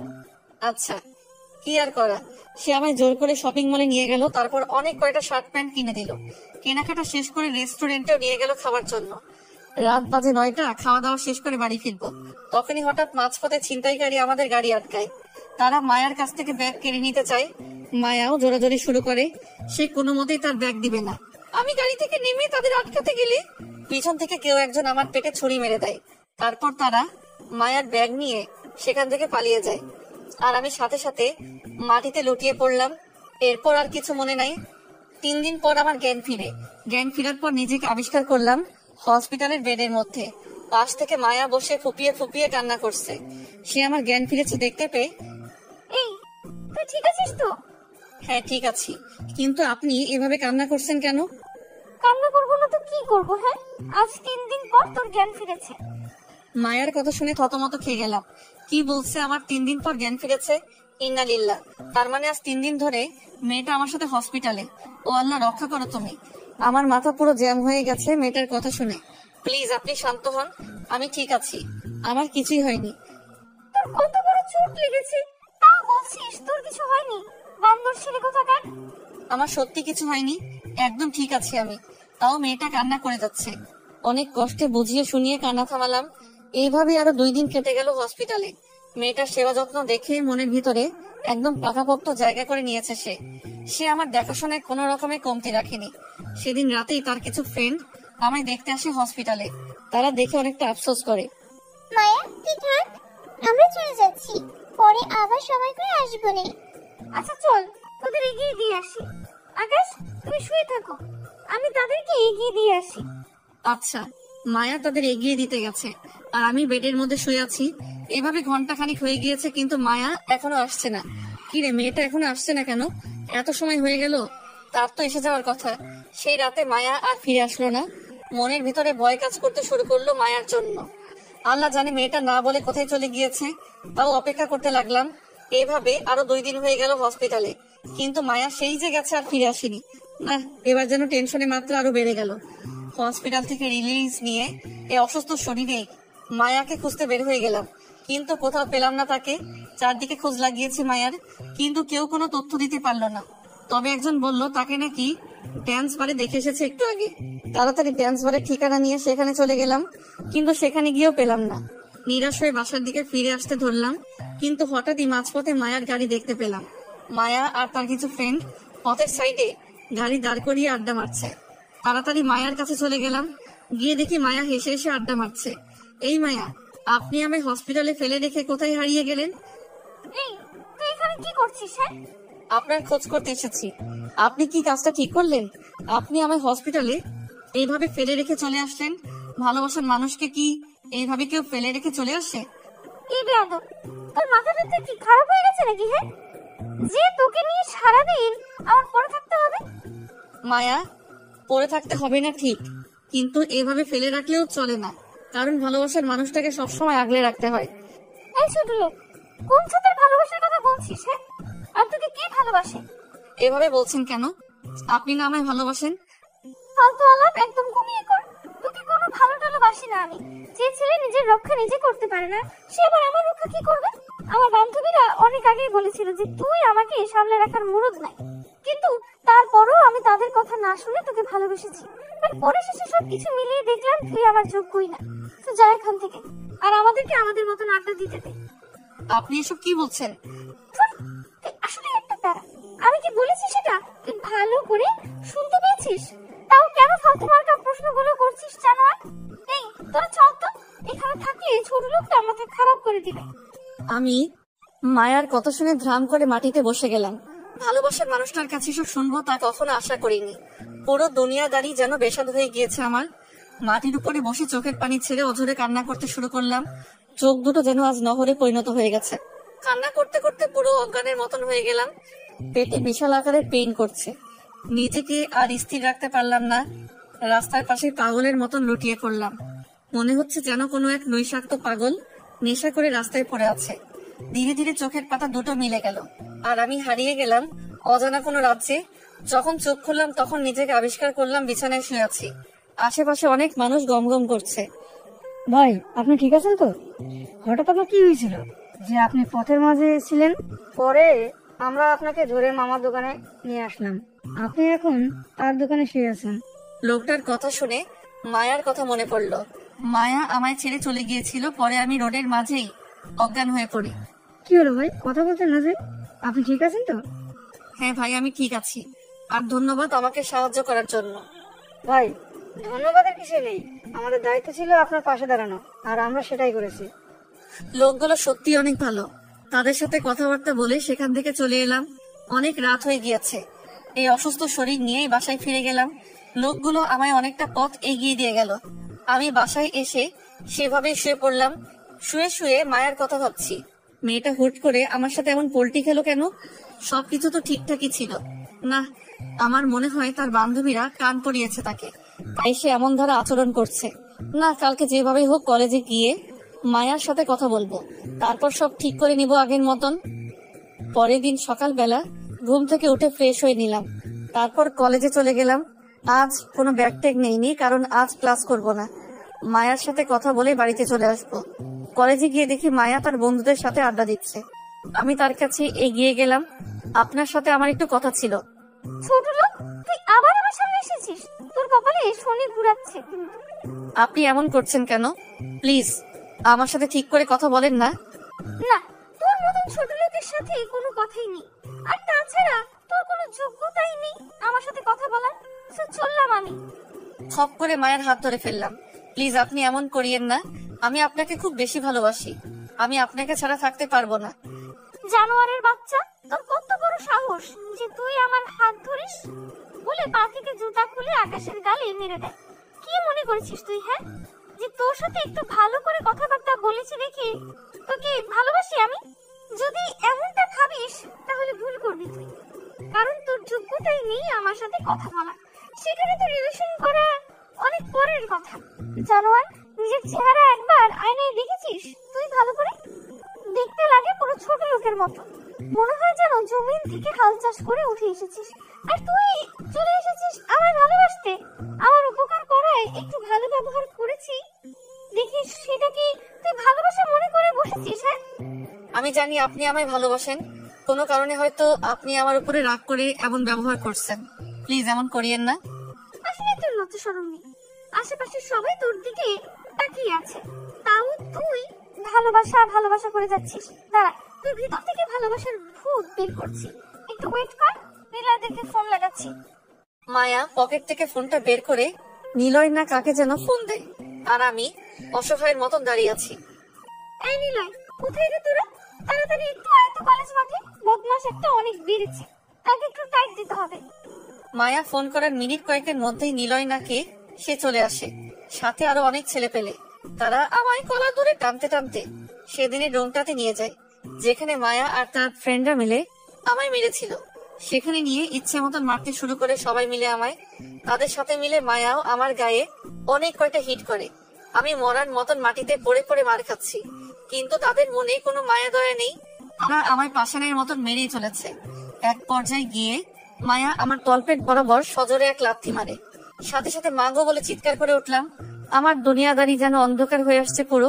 মায়া আমার ক্ষত স্থানটাতে লাথি মেরেছে, তাও তাদের রেশ মিটেনি, এখনো মারছে তারা আমায়। এদিকে আমার তলপেট থেকে ব্লিডিং চালু হয়ে গেছে। অন্যদিকে হঠাৎই মায়ার ফ্রেন্ড তাহিয়া মায়াকে টেনে ধরে। এই মেয়া, ওকে আর মারিস না, ছেলেটার পেট থেকে অনেক ব্লিডিং হচ্ছে, প্লিজ ওকে ছেড়ে দে না, না হয় মরে যাবে ছেলেটা। না, আজ ওকে জন্মের শিক্ষা দিয়েই ছাড়বো। নিজের লেভেলের ছাড়া ভালোবাসতে আসে কেন? কোন যোগ্যতাটা আছে তার যে সে আমায় এসে ভালোবাসার কথা বলে? আমার পায়ের সামনেও আসতে পারবে নাকি সে? আমার বাবা কোথায় থানার ওসি, আর সে হচ্ছে কোন এক ছোট লোকের ঘরের সন্তান। সে আসে আমায় ভালোবাসতে। মায়া প্লিজ ছেড়ে দে। আচ্ছা যা, তোর কথাই ছেড়ে দিলাম। এই নিলয়, তোরা চলে যা। আচ্ছা আপু। সবাই আমায় মেরে ধরে চলে গেল, আর আমি চুপচাপ মাটিতে শুয়ে শুয়ে ব্যথায় কাতরাচ্ছি। হায় রে দুনিয়া, যে মেয়েকে একে একে দুইবার বাঁচালাম, সেই মেয়ে আজ আমায় পাষাণের মতন করে পিটিয়ে ফেলে রেখে দিয়ে যায়। তবে সমস্যা নেই, উপরওয়ালার বিচার তিনি ঠিক সময় মতন করে দিবেন। মরার মতন পড়ে আছি ফ্লোরের উপরে। আমার এই খবর শুনতে পেয়ে রাফি দৌড়ে আসে। এই আকাশ, কি হয়েছে তোমার? মায়া মেরেছে। তুমি কেন ওই অহংকারী মেয়ের সাথে চলে যাও বলো তো? তুমি জানো না যে ওই মেয়ের সাথে শরীর ভরা কারেন্ট আর অহংকার? বাবার একটু ক্ষমতা আছে দেখে সবাইকে সে পশু মনে করে। সে একাই মানুষ আর বাকি সবাই পশু। দেখলে তো তোমার কি হাল করলো। আমি মানুষ চিনতে ভুল করেছি। বাদ দাও এখনো সব, চলো দেখি তোমায় হসপিটালে নিয়ে যেতে হবে। রাফি আমায় ধরে ধরে হসপিটালে নিয়ে যায়। ডক্টর এসে আমায় চেক আপ করে। ডক্টর তো পুরাই অবাক। আপনার এই জায়গায় আগেই আঘাত পেয়েছেন, তারপরে আবারও কি করে এখানে আঘাত পেলেন? ডক্টর, ওর কোনো দোষ নেই। কোনো এক পাষাণ তার সাথে এইরূপ আচরণ করেছে। যে করেছে তার মনে কি একটু মায়া দয়া নেই নাকি? কি বেরেহেন ভাবে মেরেছে ওনাকে, পুরো সেলাই সহ ছুটিয়ে ফেলেছে ওনার। ডক্টর প্লিজ, আপনি একটু ওকে দেখুন। হ্যাঁ, আমরা দেখছি। আর শুনেন, আপনি ওনাকে অ্যাডমিট করিয়ে দিন, কারণ ওনার একটা প্রপার ট্রিটমেন্ট দরকার। আচ্ছা ডক্টর। রাফি আমাকে হসপিটালে অ্যাডমিট করিয়ে দিল। ট্রিটমেন্ট চলছে আমার। আজ 2 দিন হলো আমি হসপিটালে অ্যাডমিট। নাদিয়াও আমার এই খবর পেয়ে দেখার জন্য ছুটে এলো হসপিটালে। কিরে আকাশ, ওই মেয়ে তোর সাথে এমনটা করলো, কিন্তু তুই যে কিছু বললি না। তুই চাইলে তোর সবকটাকে মেরে মাটিতে দাফন করে দিতে পারিস। নাদিয়া, আমি এসেছি মানুষ হতে। মারামারি করতে আসলে ঠিকই সব কয়টাকে জমের দুয়ারে পৌঁছে দিতাম, কিন্তু আমি সেসব করার জন্য আসিনি। এসেছি মানুষ হব। তাই পুরনো দিন আর সমস্ত কিছু এক সাইডে ফেলে রেখেছি। তা না হয় ঠিক আছে, কিন্তু মেয়েটাকে তো কিছু একটা করা উচিত ছিল তোর। আমার কিছুই করা উচিত ছিল না, কারণ উপরওয়ালা বলতে কেউ আছেন। তিনি সময় সঠিক বিচার করে দিবেন। তুই আসলে অনেক পাল্টে গেছিস আকাশ। থাক, বাদ দে এখন ওসব কথা। আচ্ছা, তারপর নাদিয়ার সাথে অনেকটা সময় কথা বললাম। সে আজ সারাটা দিন ধরতে গেলে হসপিটালেই ছিল।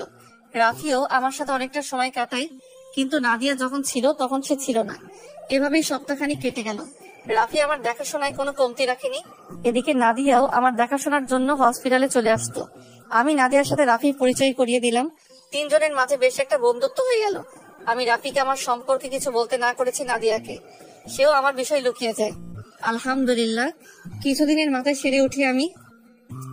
2 সপ্তাহের মাথায় ডক্টর আমাকে হসপিটাল থেকে রিলিজ করে দেয়। পরের দিন থেকে আবার কলেজ শুরু করি। সুস্থ হয়ে প্রথম দিন কলেজে গিয়ে ক্লাস শেষ করি, কিন্তু মায়াকে আজ ক্লাসে দেখিনি। থাক না, আসলে না আসুক, মন থেকে সমস্ত কিছু মুছে ফেলেছি তাকে নিয়ে। ক্লাস শেষ করে আমি রাফি আর নাদিয়া একত্র হয়ে আড্ডা দিচ্ছিলাম। হঠাৎই পিছন থেকে মায়া এসে ডাক দেয়। কিরে ছোট লোক, আমি তো ভেবেছি তুই মার খেয়ে কলেজ ছেড়ে পালিয়েছিস, কিন্তু এখন দেখি তুই সুস্থ হয়ে ফিরে এসেছিস। শুধু তাই নয়, বন্ধুও জুটিয়ে ফেলেছিস দুজন। আমি মায়ার কথায় পাত্তা না দিয়ে আমাদের মতন কথা বলতে থাকলাম আমরা। কিরে, কথা কানে যাচ্ছে না তোর আমার কথা? দেখুন, আপনার সাথে আমাদের কোনো কিছুই নেই, সো নিজের মতো থাকুন আর আমাকে আমাদের মতন থাকতে দিন। বাহ, মুখে বলি ফুটেছে দেখি তো। না না, আবার মার খাওয়ার ইচ্ছে হয়েছে। ধমকিগুলো অন্য কোথাও গিয়ে দিন। এখন আর আপনার ধমকি আমার উপরে কাজে আসবে না, সো চলে যান এখান থেকে। না, তোকে দেখছি এবার কেলাতেই হবে। দাঁড়া, আবার তোকে কাট দেওয়ার ব্যবস্থা করছি। সে ফোন করে সেদিনের ছেলেগুলোকে আবার ডেকে আনে। তখনই নাদিয়া তাদের সামনে রুখে দাঁড়ায়।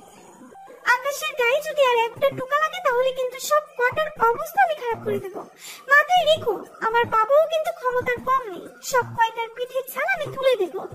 নাদিয়ার কথা শুনে ছেলেগুলো ভয়ে চলে যায়, কিন্তু মায়া রেগে যায় নাদিয়ার উপরে। বেয়াদব মেয়ে, তুই আমায় আটকাতে আসিস? দাঁড়া, বলে নাদিয়ার গালে থাপ্পড় বসিয়ে দেয়। নাদিয়াও কম না, সে সাথে সাথে মায়ের হাত খপ করে ধরে ফেলে। শোনো মেয়ে, তোমার জাদু সবার উপরে খাটবে না, সো আমাকে এসব দেখা দিস না। এবার তো খালি হাত ধরলাম, পরের বার সেটা ভেঙে ফেলবো সোজা। তুই আমার মুখের উপরে কথা বলিস? দাঁড়া, বাবাকে বলে তোর ব্যবস্থা করছি। মায়া রেগে মেগে সেখান থেকে চলে যায়। এদিকে নাদিয়ার কাণ্ড দেখে আমি তো হাসতে হাসতে পুরো শেষ। বাপরে বাপ, নাদিয়া তুইও দেখে অনেক ডেঞ্জারাস। তাই একটু একটু হতে হয়, না হয় চলে না। অনেকটা সময় আড্ডা দিলাম এভাবে 3 জন মিলে। তারপর সেখান থেকে উঠে চলে এলাম বাসায় যাওয়ার জন্য। বাসার পথ ধরে হাঁটছি, হঠাৎই পুলিশের গাড়ি একটা সামনে দাঁড় করালো আমার। তারপর জোর করে ধরে থানায় নিয়ে গেল তারা আমাকে। না, এসব অত্যাচার আর সহ্য হয় না। আমি জায়গা বরাবর একটা মেসেজ করে দিয়েছি, তারা আমায় ধরে নিয়ে এসে লকআপে ঢুকিয়ে দিল। তারপর অফিসার একজন এসে আমায় বলছে, কিরে, স্যারের মেয়ের সাথে নাকি বিয়াদবি করেছিস তুই?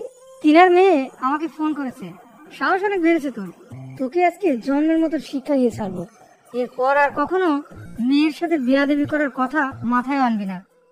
অফিসারের কথা শুনে চরম হাসি আসছে। সে জানে না একটু পর কি ঘটতে চলেছে। স্যার, আপনি আমার কিছুই করতে পারবেন না, সেই শক্তি আপনার নেই। কি, তুই আমার সাথে বিয়াদবি করছিস? না, তোর তো কিছু একটা করতেই হবে। বলে টেবিলের উপর থেকে রোলারটা নিয়ে আসে, তারপর সেটা দিয়ে আকাশকে মারতে ধরে। যখনই অফিসার রোলার দিয়ে আকাশকে মারতে যাবে, তখনই পুরো থানা সহ কেঁপে ওঠে। থানার সকলেই ভয় পেয়ে যায়। পুলিশ কয়েকজন তাড়াতাড়ি থানা থেকে দৌড়ে বের হয় কি হয়েছে সেটা দেখার জন্য। তারা থানা থেকে বের হতেই দেখে কয়েক শতাধিক ছেলে পেলে থানার সামনে লাঠি ছোটা নিয়ে দাঁড়িয়ে আছে। এই অবস্থা দেখে থানার পুলিশগুলো হতভম্ব হয়ে যায়, থরথর করে কাঁপতে শুরু করে সবাই। কারোর ভিতরেই যেন আর প্রাণ নেই, মূর্তির মতন দাঁড়িয়ে আছে সবাই। তখনই ছেলে পেলে গুলো চেঁচিয়ে ওঠে, এই, তোরা আকাশ ভাইকে কোন সাহসে এনে লকআপে ঢুকিয়েছিস? ভাই, আমরা কিছুই জানি না, বড় স্যার ছেলেটাকে ধরে আনতে বলেছে। ওকে, দাঁড়া, তোর বড় স্যারের কানের পুট্টি গরম করছি। ছেলে পেলে সবাই হুড় হুড় করে থানার ভিতরে ঢুকে যায়। যে অফিসার আকাশকে ধরে এনেছে সে তো পুরো ভয়ে শেষ, কারণ এত ছেলে পেলে একসাথে এসেছে যে তারা থুতু ফেললেও থানাবাসী ভেসে যাবে। এই বেটা, কি সমস্যা তোর? তুই আকাশ ভাইকে কেন ধরে এনেছিস? ভাই, সে বড় স্যারের মেয়ের সাথে নাকি অসভ্যতম করেছে, তাই স্যারের মেয়ে আমাকে রিপোর্ট করায় আমি তাকে ধরে আনি। আর তাছাড়া ওসি স্যার ফোন করে ওকে ধরে আনতে বলে। অফিসারের কথা শুনে ছেলে পেলে এবার পুরো ক্ষিপ্ত হয়ে যায়। এই বেটা, কাকে তুই তুকারি করে সম্বোধন করেছিস? তুই জানিস জানোয়ারের বাচ্চা সে কে? আর ভাই কোনোদিনও অমন বাজে কাজ করবেও না। তারপরেও ভাইকে তোরা ধরে কেন আনলি বল? ভাই প্লিজ, আমার ভুল হয়ে গেছে, আমি উনাকে এখনই ছেড়ে দিচ্ছি। প্লিজ আপনারা আমাকে আর মারিয়েন না। যা তাড়াতাড়ি ভাইকে লকআপ থেকে বের কর, না হয় এখানেই জ্যান্ত পুঁতে দিব তোরে। থানার বাকি সকলেই থ হয়ে তাকিয়ে আছে ছেলে পেলের দিকে। কেউ ভয়ে কোনো কথা বলছে না, জানে এখন যদি একটা টু শব্দ করে কেউ তাহলে প্রাণ হারাতে হবে। কারণ ছেলে পেলে সবাই মারামারির উদ্দেশ্য নিয়ে এসেছে, সবার হাতে লাঠি সোটা। অন্যদিকে অফিসার দৌড়ে গিয়ে আকাশকে লকআপ থেকে ছেড়ে দেয়। ভাই, আমার ভুল হয়ে গেছে, আমি সত্যি আপনার সম্পর্কে না জেনে আপনাকে লকআপে করেছি। প্লিজ আমাকে মাফ করে দেন। শোনো, একটা কথা বলি, আমি যদি তোদের মতো ক্ষমতা দেখাতে শুরু করি তাহলে তোরা রোজ এসে আমার পা চাটবি, কিন্তু আমার ওসব করার কোনো ইচ্ছেই নেই। আর আমার কোনো দোষী যদি তোরা আমায় ধরে এনে শাস্তি দিতি তাহলে একটা ছেলেও থানায় আসতো না, আমি চুপচাপ থানার ভিতরে মার খেয়ে পড়ে থাকতাম। কিন্তু তোরা আমাকে বিনা দোষে ধরে এনে লকআপে আটকিয়েছিস, তাই একটু কড়া হতে হলো আমাকে। ভাই, আমার ভুল হয়ে গেছে, প্লিজ ভাই আমাকে মাফ করে দেন। আপনি হয়তো অনেক বড় ব্যাপার লোক, না হয়তো এত ছেলে পেলে কখনোই আসতো না আপনাকে ছুটানোর জন্য। আমি সত্যি আপনার সম্পর্কে না জেনে অমনটা করেছি, তার জন্য করজোর করে ক্ষমা চাইছি। হয়েছে, থাক।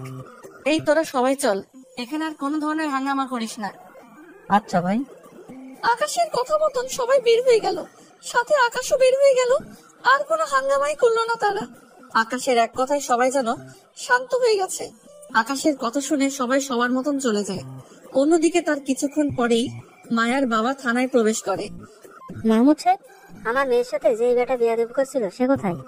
স্যার, ছেড়ে দিয়েছি ওনাকে আমরা। কি, কোন সাহসে ওই ছেলেকে আপনি ছেড়েছেন? স্যার, ওই ছেলেকে ছুটিয়ে নিয়ে যাওয়ার জন্য অনেক ছেলে পেলে থানায় এসেছিল, পরে আমরা তাকে ছেড়ে দেই। মাহমুদ সাহেব, আপনার মাথায় কি সমস্যা আছে কোনো? আপনি ওই ছেলেকে ছাড়লেন কেন? ছেলে পেলে আসলেই কি আসামিকে ছেড়ে দিবেন আপনি?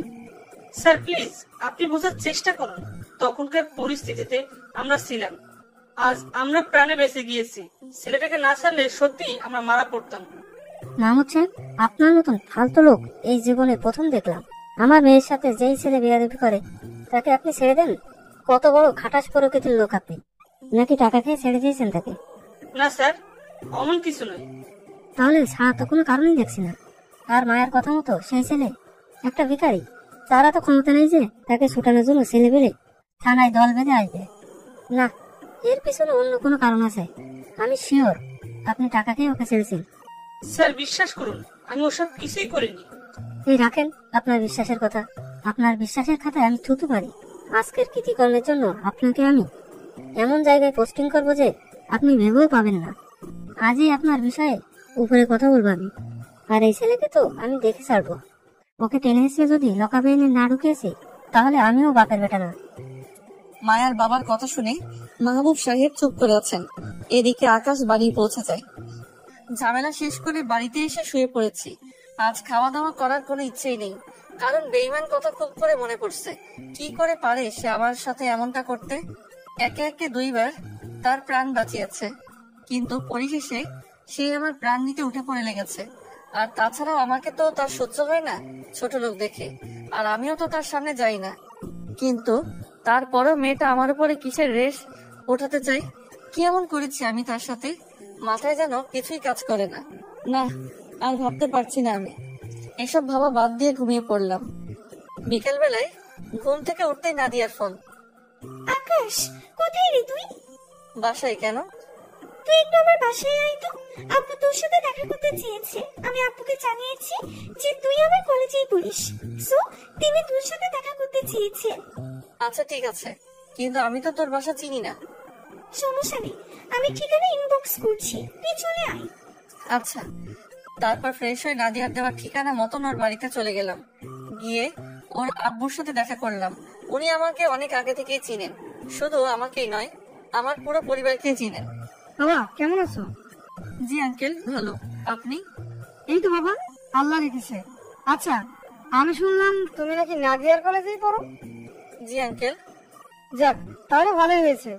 শোনো, তোমায় দেখেছি বিশেষ একটা কারণে। বাবা, আমি একটা অনেক বড় টেন্ডার নিয়েছি, কিন্তু সেখানে কিছু ছেলে অনেক হট্টগোল করছে তাদেরকে ট্যাক্স দেওয়ার জন্য। ছোটখাটো অ্যামাউন্ট হলে আমি দিয়ে দিতাম, কিন্তু তারা যে বড় অ্যামাউন্ট দাবি করছে, তাদের চাহিদা পূরণ করতে গেলে আমার আর কিছুই থাকবে না। তাই তোমার সাহায্য প্রয়োজন। বাবা, তুমি কি একটু বিষয়টা দেখবে? আঙ্কেল, দেখা তো যায়, তবে আমি তো সব পথ ছেড়ে দিয়েছি বহু আগেই। বাবা প্লিজ, না করো না। তুমি ছাড়া আমার সাহায্য করার মতো কেউ নেই। আচ্ছা ঠিক আছে, আমি দেখবো। আপনি নিশ্চিন্তে থাকুন। ধন্যবাদ বাবা। আর আমি তোমার বাবার সাথে একটু কথা বলবো নাদিয়াকে নিয়ে। আমি চাই আমার মেয়েটাকে তোমার কাছে তুলে দিতে। নাদিয়ার বাবার কথা শুনে গলা পুরোপুরি শুকিয়ে গেছে আমার। আমার পাশেই নাদিয়া বসা ছিল, সেও হা করে তাকিয়ে আছে তার বাবার দিকে। বাবা, তুমি এসব কি বলছো? নিজের কানেই তো শুনেছিস যে কি বলেছি। আঙ্কেল প্লিজ, ওসব করতে যাবেন না। আমি বিয়ে শাদী নিয়ে একদম ভাবিনি এখনো। আর তাছাড়া নাদিয়াকে কি করে বিয়ে, সে আমার বহু আগের ফ্রেন্ড, তাকে আমি কখনো ফ্রেন্ড ছাড়া অন্য কিছু ভাবতে পারবো না। আকাশের কথা শুনে নাদিয়ার বাবা চোখ মুখ কালো করে ফেলে। আচ্ছা ঠিক আছে, সমস্যা নেই। তোমার মতের উপরে আমি কোনো কিছুই করব না। ধন্যবাদ আঙ্কেল। আর একটা রিকোয়েস্ট, আমার বাবার কানে যেন না যায় যে আমি কোথায় আছি আর কোথায় পড়াশোনা করি। আচ্ছা ঠিক আছে। নাদিয়ার বাবার সাথে আরো কিছুক্ষণ কথা বলে বাসায় চলে এলাম। দিনটা এভাবেই কেটে গেল। সকালবেলায় ঘুম থেকে উঠে কলেজে চলে গেলাম। কলেজে আসার সময় নাদিয়া আর আমি একই সাথে এসেছি। সে আসার আগে আমায় ফোন দিয়ে 3 রাস্তার মোড়ে দাঁড়াতে বলে। তারপর দুজন একসাথে আসি কলেজে। কলেজে এসে দুজন আলাদা হয়ে যাই, কারণ তার একটা এক্সট্রা ক্লাস আছে। সে চলে যায় ক্লাস করতে। এদিকে আমি ক্লাসরুমের পাশে একটা ফাঁকা জায়গা আছে, সেখানে বসে আছি। ক্লাস শুরু হতে আরো বেশ সময় বাকি, কিন্তু হুট করে মায়া কোথা থেকে যেন আমার সামনে আসে। কি রে ছোট লোক, তুই থানা থেকে ছাড়া পেলি কি করে? আমার তো কোনো দোষ নেই, তাই থানাওয়ালারা আমায় ছেড়ে দিয়েছে। তোর দোষ নেই কি আছে সেটা তুই পরে টের পাবি। আর আমি শুনেছি তোকে নাকি ছেলে পেলে গিয়ে ছুটিয়ে এনেছে থানা থেকে। কিসের এত ছেলে পেলে তোর? আমার তো মনে হয় ওসব ছেলে পেলে তোর সাথে বস্তিতেই থাকে। শোন, ওসব বস্তির ছেলে পেলে তোকে আমার বাবার হাত থেকে বাঁচাতে পারবে না। তুই অপেক্ষা কর খালি। আজ বাবা তোকে এসে সকলের সামনে ঘর ধরে টেনে হিচড়ে নিয়ে গিয়ে লকআপে ঢুকাবে। আচ্ছা ঠিক আছে, আমিও তিনার জন্য অপেক্ষা করব। তারপর মায়া মুখ বাঁকিয়ে চলে গেল। আমি চুপচাপ সেখানে বসে আছি। একটু পর ক্লাসের ঘন্টা দিল, আর সাথে সাথে দৌড়ে ক্লাসে চলে গেলাম। রাফিয়াজ দেরি করে এসেছে, তাই আমার পাশে সিট পাইনি। একটু দূরে বসেছে সে আমার। এদিকে স্যার ক্লাস করাচ্ছে, আমি স্যারের লেকচার মন লাগিয়ে শুনছি। ঠিক তখনই হুট করে কয়েকজন পুলিশ ক্লাসরুমের মধ্যে ঢুকলো পরে। তারপর তারা আমাকে টানতে টানতে ক্লাসরুম থেকে বাইরে নিয়ে যায়। পুরো ক্লাসে একটা বিদঘুটে রোল পড়ে যায়। স্যার ক্লাস করানো অফ করে দেয়। সবাই পুলিশগুলোর দিকে তাকিয়ে আছে। এদিকে আমাকে বাইরে নিয়ে যেতে দেখলাম একটা পুলিশের গাড়ি দাঁড় করানো। মায়া, এই ছেলেটা নাকি? হ্যাঁ বাবা, এই ছেলেটা। মায়ের কথা শুনে বুঝতে বাকি রইল না যে তার সাথে দাঁড়িয়ে থাকা লোকটা তার বাবা। এই বেটা, অনেক বার বেড়েছিস তুই। অনেক পাখনা গজিয়েছে নাকি তোর শরীরে? আজ তোর শরীরে সব কয়টা পাখনা আমি ভেঙে দিব। স্যার আমার দোষটা কি? তুই আমার মেয়ের সাথে বিয়াদবি করেছিস, আমার মেয়ের মুখের উপরে নাকি কথা বলেছিস, সেটাই তোর দোষ। স্যার বেয়াদবি তো আমি করিনি, তবে মুখের উপরে কথা বলেছি, কিন্তু এটার জন্য যে জেল হাজত হয় তা জানা ছিল না। বেয়াদব ছেলে, তুই তো দেখি মুখের উপরে কথা বলছিস। বলে ঠাস করে একটা থাপ্পড় লাগিয়ে দেয় আকাশের গালে। এই বেটাকে ধরে নিয়ে গাড়িতে ঢোকা। বেটাকে আজকে একটা কিছু বোঝানোর আছে। মায়ার বাবার কথা মতন পুলিশগুলো আমায় ধরে নিয়ে গাড়িতে বসালো। আমি মনে মনে বলছি, এই থাপ্পড় তোর জন্য কাল হয়ে দাঁড়াবে। এই কথা বলতে না বলতেই এমপির গাড়ি হাজির। এমপি সাহেব গাড়ি থেকে নেমেই মায়ের বাবার কলার ধরে ফেললো। এই চামচার বাচ্চা, তোর কত বড় সাহস যে তুই এই ছেলের গায়ে হাত দিয়েছিস? স্যার, সে আমার মেয়ের সাথে বিয়াদবি করেছে। তোর বেয়াদবির গোষ্ঠী পারি বলে পা থেকে জুতা খুলে মায়ের বাবার মুখে ঠাস ঠাস করে কয়েকটা পাড়ি লাগিয়ে দেয়। এমপির কাণ্ড দেখে সবাই হা করে তাকিয়ে আছে টিনার দিকে। সবকিছু যেন মাথায় উপর দিয়ে গেল সবার। সামান্য একটা ছেলেকে আটক করার কারণে এমপি এসে পুলিশ অফিসারকে জুতা দিয়ে মারছে। এ যেন এক ভয়ঙ্কর ব্যাপার ঘটে গেল। এমপি পুরো রেগে মেগে আগুন। মায়ার বাবা নিচের দিকে তাকিয়ে আছে লজ্জায়। এই জানোয়ার, তোদের কথা কি কানে যায়নি? তোরা ওকে এখনো কোন সাহসী গাড়িতে উঠিয়ে রেখেছিস? ওসির মতন জুতার বাড়ি খেতে না চাইলে নামা তাড়াতাড়ি ওকে গাড়ি থেকে। এমপির কথা শুনে পুলিশগুলো তাড়াতাড়ি আকাশকে গাড়ি থেকে নামিয়ে দিল। গাড়ি থেকে নামানোর সাথে সাথেই এমপি দৌড়ে এসে আকাশের হাত চেপে ধরে। ভাই, ওসির ভুল হয়ে গেছে, প্লিজ ওসিকে মাফ করে দেন। ওর হয়ে আমি ক্ষমা চাইছি আপনার কাছে। ক্ষমা টমা আমি বুঝি না, আর আমি এসব হাঙ্গামাতেও নেই। সো তাড়াতাড়ি সবাই এখান থেকে গাড়িটি কল করে পালান। আমি 1 থেকে 3 গুণার আগে যেন পুরো কলেজ ফাঁকা হয়ে যায়। আকাশ 1 থেকে 3 গুণার আগে এমপি আর ওসি দুটোই সেখান থেকে হাওয়া হয়ে যায়। এবার যেন সবাই বিস্ময় খেয়ে যায়। কে এই ছেলে যার কথায় এমপি পর্যন্ত জায়গা ত্যাগ করলো? পাশেই মায়া দাঁড়িয়ে ছিল। সে চোখ বড় বড় করে আকাশের দিকে তাকিয়ে আছে। মনে হয় যেন তার চোখের সামনে আজরাইল দাঁড়িয়ে আছে। মায়ার বাবার কাজ কারবার দেখে পুরো মাথা বিগড়ে আছে।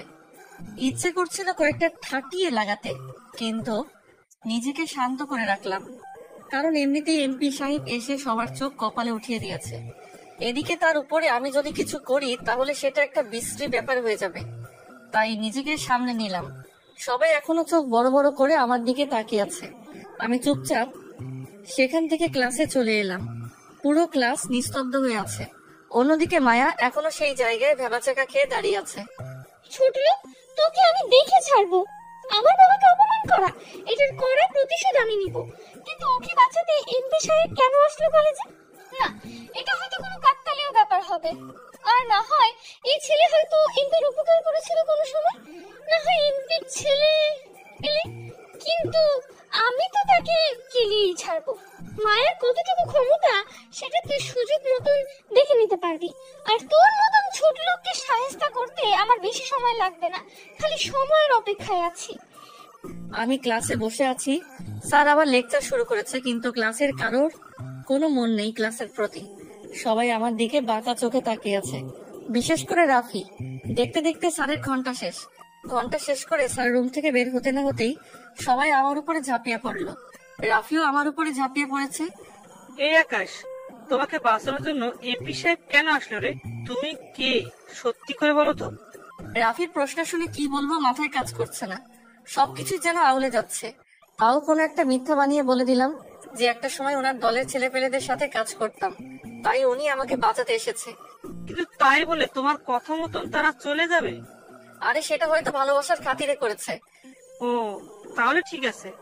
সবাই আবার শান্ত হয়ে গেল আমার মিথ্যা যুক্তি শুনে, কিন্তু আসল ঘটনাটা কি সেটা হয়তো আমিই জানি। যাক, পরিস্থিতি সামলেছে এটাই অনেক। দেখতে দেখতে সবকটা ক্লাস শেষ করে ফেললাম। ক্লাস শেষ করে রাফি আর আমি একসাথে ক্লাসরুম থেকে বের হচ্ছি। তখনই দেখি ক্লাসরুমের সামনে নাদিয়া দাঁড়িয়ে আছে। এই আকাশ, একটু এই পাশে আয় তো, তোর সাথে আমার কিছু পার্সোনাল কথা আছে। আচ্ছা রাফি, তুমি ক্যান্টিনে গিয়ে বসো, আমি নাদিয়ার সাথে কথা শেষ করে আসছি। আচ্ছা। নাদিয়া আর আমি একপাশে চলে এলাম কথা বলার জন্য। হ্যাঁ বল, কি বলবি? আকাশ, আর একটু হলে তো আজ ধরা খেয়ে যেতিস। হ্যাঁ রে, আর একটু হলে সবকিছু ফাঁস হয়ে যেত। সবকিছুই এমপি সাহেবের কারণে হয়েছে। কিন্তু তুমি খবর পেলো কি করে রে? তা আমি জানি না, কিন্তু হয়তো কোনোভাবে তিনি খবর পেয়েছেন আমার কথা, তাই তিনি ছুটে এসেছেন। হ্যাঁ সেটাই হবে। আচ্ছা শোন, তুই একটু সামনে থাক। তুই যেহেতু নিজেকে আড়ালে রাখতে চাইছিস, তাহলে নিজেকে গুটিয়ে রাখাই ভালো। হ্যাঁ ঠিকই বলেছিস। আচ্ছা চল এবার ক্যান্টিনে চল, রাফি আমাদের জন্য অপেক্ষা করছে সেখানে। হ্যাঁ চল। নাদিয়াকে নিয়ে ক্যান্টিনে চলে গেলাম। তারপর অনেকটা সময় বসে সেখানে আড্ডা দিয়ে কাটিয়ে দিলাম। তারপর নাদিয়াকে নিয়ে বাসার উদ্দেশ্যে রওনা হয়ে গিয়েছি। রাফিও তার বাসার উদ্দেশ্যে চলে যায়। এইভাবেই কলেজ বাসা করতে করতে কয়েকটা দিন কেটে যায়।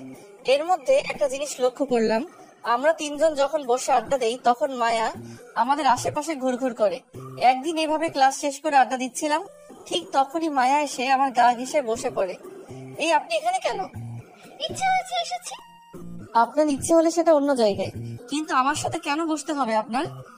বললাম তো আমার ইচ্ছে, তোর সাথে বসতে ইচ্ছে হয়েছে তাই এসে বসে পড়েছি। কি নেশা টেশা করে এসেছেন মনে হয়, না অন্য কোনো প্ল্যান চলছে? যেখানে আমার মতন ছোট লোককে আপনার দুই চোখে সহ্য হয় না, সেখানে আমার পাশে এসে বসার ইচ্ছে জেগেছে আপনার। ব্যাপারটা কেমন অদ্ভুত না? আকাশ, আমি এমনিতেই এসে বসেছি তোমার পাশে, আমার ভেতরে কোনো মতলব নেই। আপনার কথা মোটেও বিশ্বাস করি না আমি। সো চলে যান এখান থেকে। না, আমি কোথাও যাব না, আমি তোমার পাশেই বসে থাকবো। মায়ের কথা শুনে মেজাজ চটে যাচ্ছে। তাও নিজেকে সামলে নিয়ে সাদিয়াকে বললাম, নাদিয়া চল তো এখান থেকে, আমরা অন্য কোথাও গিয়ে বসবো। হ্যাঁ চল। নাদিয়া, আমি, রাফি উঠে আসতে ধরলাম, ঠিক তখনই মায়া আমাকে খামচে ধরলো। এই, তুই কোথাও যাবি না, আর এখান থেকে এক পাও নড়চড় করবি না তুই। কিন্তু কেন? আমি আপনার কথা কেন শুনবো? কারণ তুই আমাকে ভালোবাসতি তাই শুনবি। মায়ার কথা শুনে চরম লেভেলের হাসি চলে আসলো। হাসলেন আপনি। শোনেন, ভালোবাসতাম ঠিক, কিন্তু এখন ততটাই ঘৃণা করি আপনাকে। আপনার মতন মানুষ ভালোবাসারই যোগ্য না। সো চললাম আমি বলে এক ঝটকে দিয়ে মায়া থেকে নিজেকে ছাড়িয়ে নিলাম। তারপর সেখান থেকে চলে এলাম। যত সব পাগল ছাগলের পাল্লায় পড়তে হয় আমাকে। এদিকে মায়া ঠাই সেখানে দাঁড়িয়ে কান্না করে দিয়েছে, কিন্তু কেন কান্না করছে সে নিজেও জানে না। সে আকাশের উপরে ক্ষিপ্ত ঠিক আছে, কিন্তু হুট করে তার মন কেন জানি বেফাস একটা বায়না করে বসে, যে আকাশের সাথে গিয়ে বসে থাকতে, তার সাথে গিয়ে কথা বলতে তার প্রতি কেমন যেন একটা দুর্বলতা কাজ করছে মায়ার। আমি জানি না যে আমার মন হঠাৎ করে কেন এমন বাহানা করলো, তবে সত্যি কোনো উদ্দেশ্য ছাড়া আমি তোর কাছে এসেছিলাম, কিন্তু তুই আমাকে দূরে ঠেলে দিলি, আমাকে অপমান করলি। তুই এসব করে সত্যিই তোর পাপের পাল্লা ভারী করলি। আমাকে অপমান করা আর আমার বাবাকে অপমান করার সুদ আমি সময় মতো নিয়ে নেব। আর বিশেষ করে তুই নাদিয়া মেয়েটার সাথে চলাফেরা করিস, সেটা দেখলেও আমার কেমন যেন গা জ্বলে। ইচ্ছে করে তোকে বুক ফেলে ভিতরে লুকিয়ে রাখি, কারোর সাথে তোকে কথা বলতে না দিই, কিন্তু তুই ওই বেয়াদব মেয়ে নাদিয়ার সাথে ঘনিষ্ঠ হয়ে উঠেছিস। ওই মেয়েকেও আমি ছাড়বো না, তোদের দুটোকেই আমি শেষ করে দেব। আমার মন যখন তোকে একবার কাছে নিয়েছিল, তাহলে তুই আমার ব্যবহার করা জিনিস, আর আমার ব্যবহার করা জিনিস আমি কাউকেই দিই না, কাজ শেষে ছুঁড়ে ফেলে দেই। তাই তোকেও ছুঁড়ে ফেলে দেব। আমার জিনিসের উপরে অধিকার শুধু একমাত্র আমারই থাকবে, যা আমি ব্যতীত অন্য কারো নয়। মায়া এসব বলছে আর ফুপিয়ে ফুপিয়ে কান্না করছে। এদিকে আকাশ, নাদিয়া আর রাফি অন্য জায়গায় বসে আড্ডা দিচ্ছে। আকাশ, সত্যি মায়া মেয়েটার মাথায় হয়তো প্রবলেম আছে। হয়তো থাকতে পারে, কিন্তু আমি শিওর নই। তবে যেটুকু শিওর তা দিয়ে বলতে পারি যে মেয়েটার আমাকে দেখে জেলাস হয়। তা আমিও দেখে লক্ষ্য করেছি। আচ্ছা চলো এখন এসব বাদ দিয়ে ওঠা যাক। তোর তো আবার আজকে আমার সাথে একটা জায়গায় যাওয়ার কথা। নাদিয়ার সাথে চলে এলাম, আর একটা জায়গায় কাজ আছে বলতে নাদিয়ার বাসায় আজ আমার দাওয়াত। রাফি সামনে থাকে সেই কথাটাকে অন্যভাবে ঘুরিয়ে বলেছে। আর নাদিয়ার বাসায় দাওয়াত দেওয়ার কারণ হচ্ছে তার বাবার সমস্যাটা আমি সমাধান করে দিয়েছি, তাই তিনি আমাকে দুপুরে খাবারের জন্য যেতে বলেছেন। নাদিয়া আর আমি গাড়ি করে তার বাসার উদ্দেশ্যে রওনা হলাম। তাদের বাসায় গিয়ে দেখি সন্ধ্যার আয়োজন করা হয়েছে খাবারের। সারাটা দুপুর নাদিয়ার বাসাতেই ছিলাম, খাওয়া দাওয়া করেছি। তারপর বিকেলে চাটা খেয়ে নিজের বাসায় এসেছি। দিনটা বেশ ভালোই কেটেছে। সেখান থেকে এসে রাতের বেলা একটু পড়ে টরে ঘুমিয়ে পড়লাম। পরের দিন সকালবেলা উঠে কলেজে চলে গেলাম। কলেজে প্রবেশ করতেই মায়া আমার কলার ধরে টেনে দেওয়ালের সাথে চেপে ধরলো। মায়ের কাণ্ড দেখে আমি তো পুরো অবাক। এই ছোট লোক, তোকে শেষবারের মতন বলছি, আমি চাই তুই আবার আমার সাথে আগের মতন চলাফেরা কর, আবার আগের মতো করে ভালোবাস। আর ওই মেয়ে থেকে দূরে থাক, কারণ ওই মেয়েকে তোর পাশে দেখে আমার কেন জানি সহ্য হয় না। আপনার মতন অহংকারী মেয়ের সাথে কোনোদিন ভালোবাসা নামক শব্দটা যায় না। সো আপনার সাথে কোনোদিন এই আর কোনো কিছু ঠিক হবে না। এই বস্তির ছেলে, শুনে রাখ, তাহলে তোর মরতে হবে। অনেক অহংকার এসে গেছে তোর মাঝে। নামি দামি কলেজে পড়েই তুই যে বস্তির ছেলে সেটা ভুলেই গেছিস, তাই সেটা তোকে মনে করিয়ে দেবো এবার। আরে ছাড়েন তো, আপনি যা পারেন গিয়ে করেন। আপনারও সব হুমকি টুমকিতে আমি ভয় পাই না। আমিও দেখবো কতদূর কি করতে পারেন আপনি। এবার চললাম বলেই মায়া থেকে নিজেকে ছাড়িয়ে নিয়ে চলে এলাম। তারপর সোজা ক্লাসে চলে আসি। সবার সাথে মিলেমিশে ক্লাসটা শেষ করলাম, কিন্তু মায়া ক্লাসে আসেনি। দূর, সে না আসলে আমার কি, না আসলে না আসুক, কপাল পড়া গেলে তার যাবে, আমার নয়। আমার মতন আমি থাকবো। ক্লাস শেষ করে বের হয়ে গেলাম আমি আর রাফি। নাদিয়া হয়তো ক্যান্টিনে অপেক্ষা করছে আমাদের জন্য। ক্যান্টিনটা কলেজের সামনে বরাবর রাস্তার অপর পাশে। কলেজের গেট অতিক্রম করে যেই না ক্যান্টিনের দিকে যাব, তখনই দেখি মায়া অনেক ছেলে পেলে সাথে নিয়ে দাঁড়িয়ে আছে। সে আমার ছেলেগুলোকে আঙুল দিয়ে দেখিয়ে দিল। এই যে এই ছেলে, তাকে আপনাদের মারতে হবে, একদম পুরোপুরি মেরে ফেলবেন তাকে। মায়া শহরের অনেক কয়েকটা মাস্তানকে ভাড়া করে আনে আকাশকে মারার জন্য। ছেলেগুলোর লিডার যে আছে, সে ছেলেপেলেকে বলে, এই মালটাকে তাড়াতাড়ি উঠে নিয়ে আয়, ওর কাহিনী তাড়াতাড়ি শেষ করে যেতে হবে। ছেলেপেলে গুলো লিডারের কথা মতন আকাশকে রাফির সাথে থেকে তুলে নিয়ে যায়। কিন্তু অবাক করা কাণ্ড তখনই ঘটে যখন লিডারটা আকাশকে দেখে। সে আকাশকে দেখে ঠাস করে মায়ার গালে কষে কয়েকটা থাপ্পড় লাগিয়ে দেয়। মায়া থাপ্পড় খেয়ে তার ভাড়া করা লোকের দিকে থ হয়ে তাকিয়ে আছে। এই বেয়াদব মেয়ে, তুই কাকে মারার জন্য আমাদের ভাড়া করেছিস? তুই কি জানিস যাকে মারার জন্য আমাদের তুই ভাড়া করেছিস সে কোনো সাধারণ মানুষ না? মানে কি ভাইয়া, কে তাহলে? আর আপনারা এত ভয় পাচ্ছেন এই বস্তির ছেলেকে? আবার কয়েকটা থাপ্পড় পড়ে মায়ার গালের উপরে। সম্মানের সাথে কথা বলবি। ভাইয়ের নামে একটা বাজে কথা বললেও সোজা কবরে পাঠিয়ে দিব তোকে। বদমাইশ মেয়ে, তুই তো আজ আমাদের সবাইকে মৃত্যুর পথে ঠেলে দিয়েছিলি পুরো। তুই আজরাইলকে মারার জন্য মানুষ ভাড়া করে নিয়ে এসেছিস। ফাজিল মেয়ে, ওনাকে আমরা কেন, আমাদের মতন হাজার হাজারটা গুন্ডা একসাথে আসলেও ওনার কিচ্ছু করতে পারবো না। বেয়াদব মেয়ে, ইচ্ছে করছে তোকে মেরে এখানেই তক্তা বানিয়ে দেয়। মায়া ওদের কথা শুনে থতমত খেয়ে যায়। কে এই আকাশ, আর কিসের এত পাওয়ার তার? অন্যদিকে লিডার দৌড়ে গিয়ে আকাশের পায়ের উপরে হুমড়ি খেয়ে পড়ে। এই দৃশ্য দেখে আশেপাশে যত ছাত্রছাত্রী ছিল তাদের সবার চোখ জোড়া গোলক ধাঁধার মতন ঘুরপাক খেতে থাকে। সবার মনে একটাই প্রশ্ন, কে এই ছেলে যার কাছে এসে এমপি মাপ চাই, যার পায়ের কাছে এসে শহরের নাম করা গুন্ডারা হুমড়ি খেয়ে পড়ে? কারোর মাথায় যেন কিছুই কাজ করছে না। তবে সবাই একটা জিনিস শিওর হয়ে গিয়েছে যে এই ছেলে কোনো সাধারণ ছেলে নয়। এই ছেলে কোন এক ভয়ঙ্কর রক্তচোষা, যার সামনে বড় বড় নেতাদের ও হাওয়া টাইট হয়ে যায়। এই ছেলের মধ্যে সত্যি শেরালি শক্তি লুকিয়ে আছে। আজকের পর যেন তোদেরকে আর আমার চোখের সামনে না দেখি। আর তোরা টাকার লোভে যাকে তাকে মারতে চলে আসিস, তোদের মধ্যে কি বিবেক বিবেচনা বলতে কিছুই নেই? ভাই, আমাদের ভুল হয়ে গেছে। আজকের পর কোনোদিন আর এইসব কাজ করবো না। হ্যাঁ, যা আমার চোখের সামনে থেকে। আকাশের কথা শুনে লিডার মাটি থেকে উঠে দাঁড়ায় আর তার দলবল নিয়ে হাঁটা দেয়। কিন্তু কি মনে করে যেন লিডারটা আবার পিছনে ফিরে আসে। এই দিমাগি মেয়ে, শুনে রাখ, তুই যদি ভাইকে মারার জন্য আর কোনো চক্র পাকিয়েছিস তাহলে ধরে রাখ সেটাই তোর শেষ দিন। আর একটা কথা বলেছিলি যে ভাই বস্তির ছেলে, শুনে রাখ, ভাই এমন একজন মানুষ যার বাসার কাজের মেয়ের যোগ্যতাও তোর নাই। তোর বাবার মতন ওসি ভাইয়ের পকেটে হাজার খানেক থাকে। সো ভবিষ্যতে কিছু করার আগে ভেবে চিন্তে করিস। চললাম এবার। ভাড়া করা মাস্তান সব কয়টা চলে গেল। এদিকে সবাই আকাশের দিকে চোখ পাকিয়ে তাকিয়ে আছে। বিশেষ করে মায়া ভয়ে পুরোপুরি চুপসে আছে। কে এই ছেলে? কিসের এত ক্ষমতা তার, যার সাথে কেউ টক্কর দিতে চায় না, সবাই উল্টো রাস্তা ধরে? না, এই ছেলের হিস্ট্রি জানতে হবে আমার। এই দেমাগি মেয়ে, দেখলি তো খেলা কাকে বলে? শোন, তোর মতন সাধারণ ওসির মেয়ে আমার কিছুই করতে পারবে না। আমি এমন গভীর জলের মাছ যে গভীরতায় জাল পর্যন্ত পৌঁছায় না, আর আমাকে ধরবে কি? সো এখনো সময় আছে, ভালো হয়ে যা, না হয় এমন ভাবে সাহায্য করবো তোকে এরপর থেকে আর কোনোদিন কাউকে মুখ দেখানোর মতন ক্ষমতা থাকবে না তোর। এই রাফি, ক্যান্টিনে চলো। রাফিকে নিয়ে ক্যান্টিনে চলে গেলাম। সবাই আমার দিকে ঘুরে ঘুরে তাকাচ্ছে। আমি জানি সবার মনে কি ঘুরপাক খাচ্ছে, কিন্তু কেউ সামনে এসে জিজ্ঞাসা করার মতন সাহস করতে পারছে না। ক্যান্টিনে গিয়ে দেখি নাদিয়া বসে আছে। আকাশ, মানুষ মনে হয় তোকে শান্তি মতো থাকতে দিবে না। হ্যাঁ রে, তাই তো দেখছি। যতই চেষ্টা করি ভালো থাকার, কিন্তু মানুষ এসে আমাকে উস্কে দিবেই।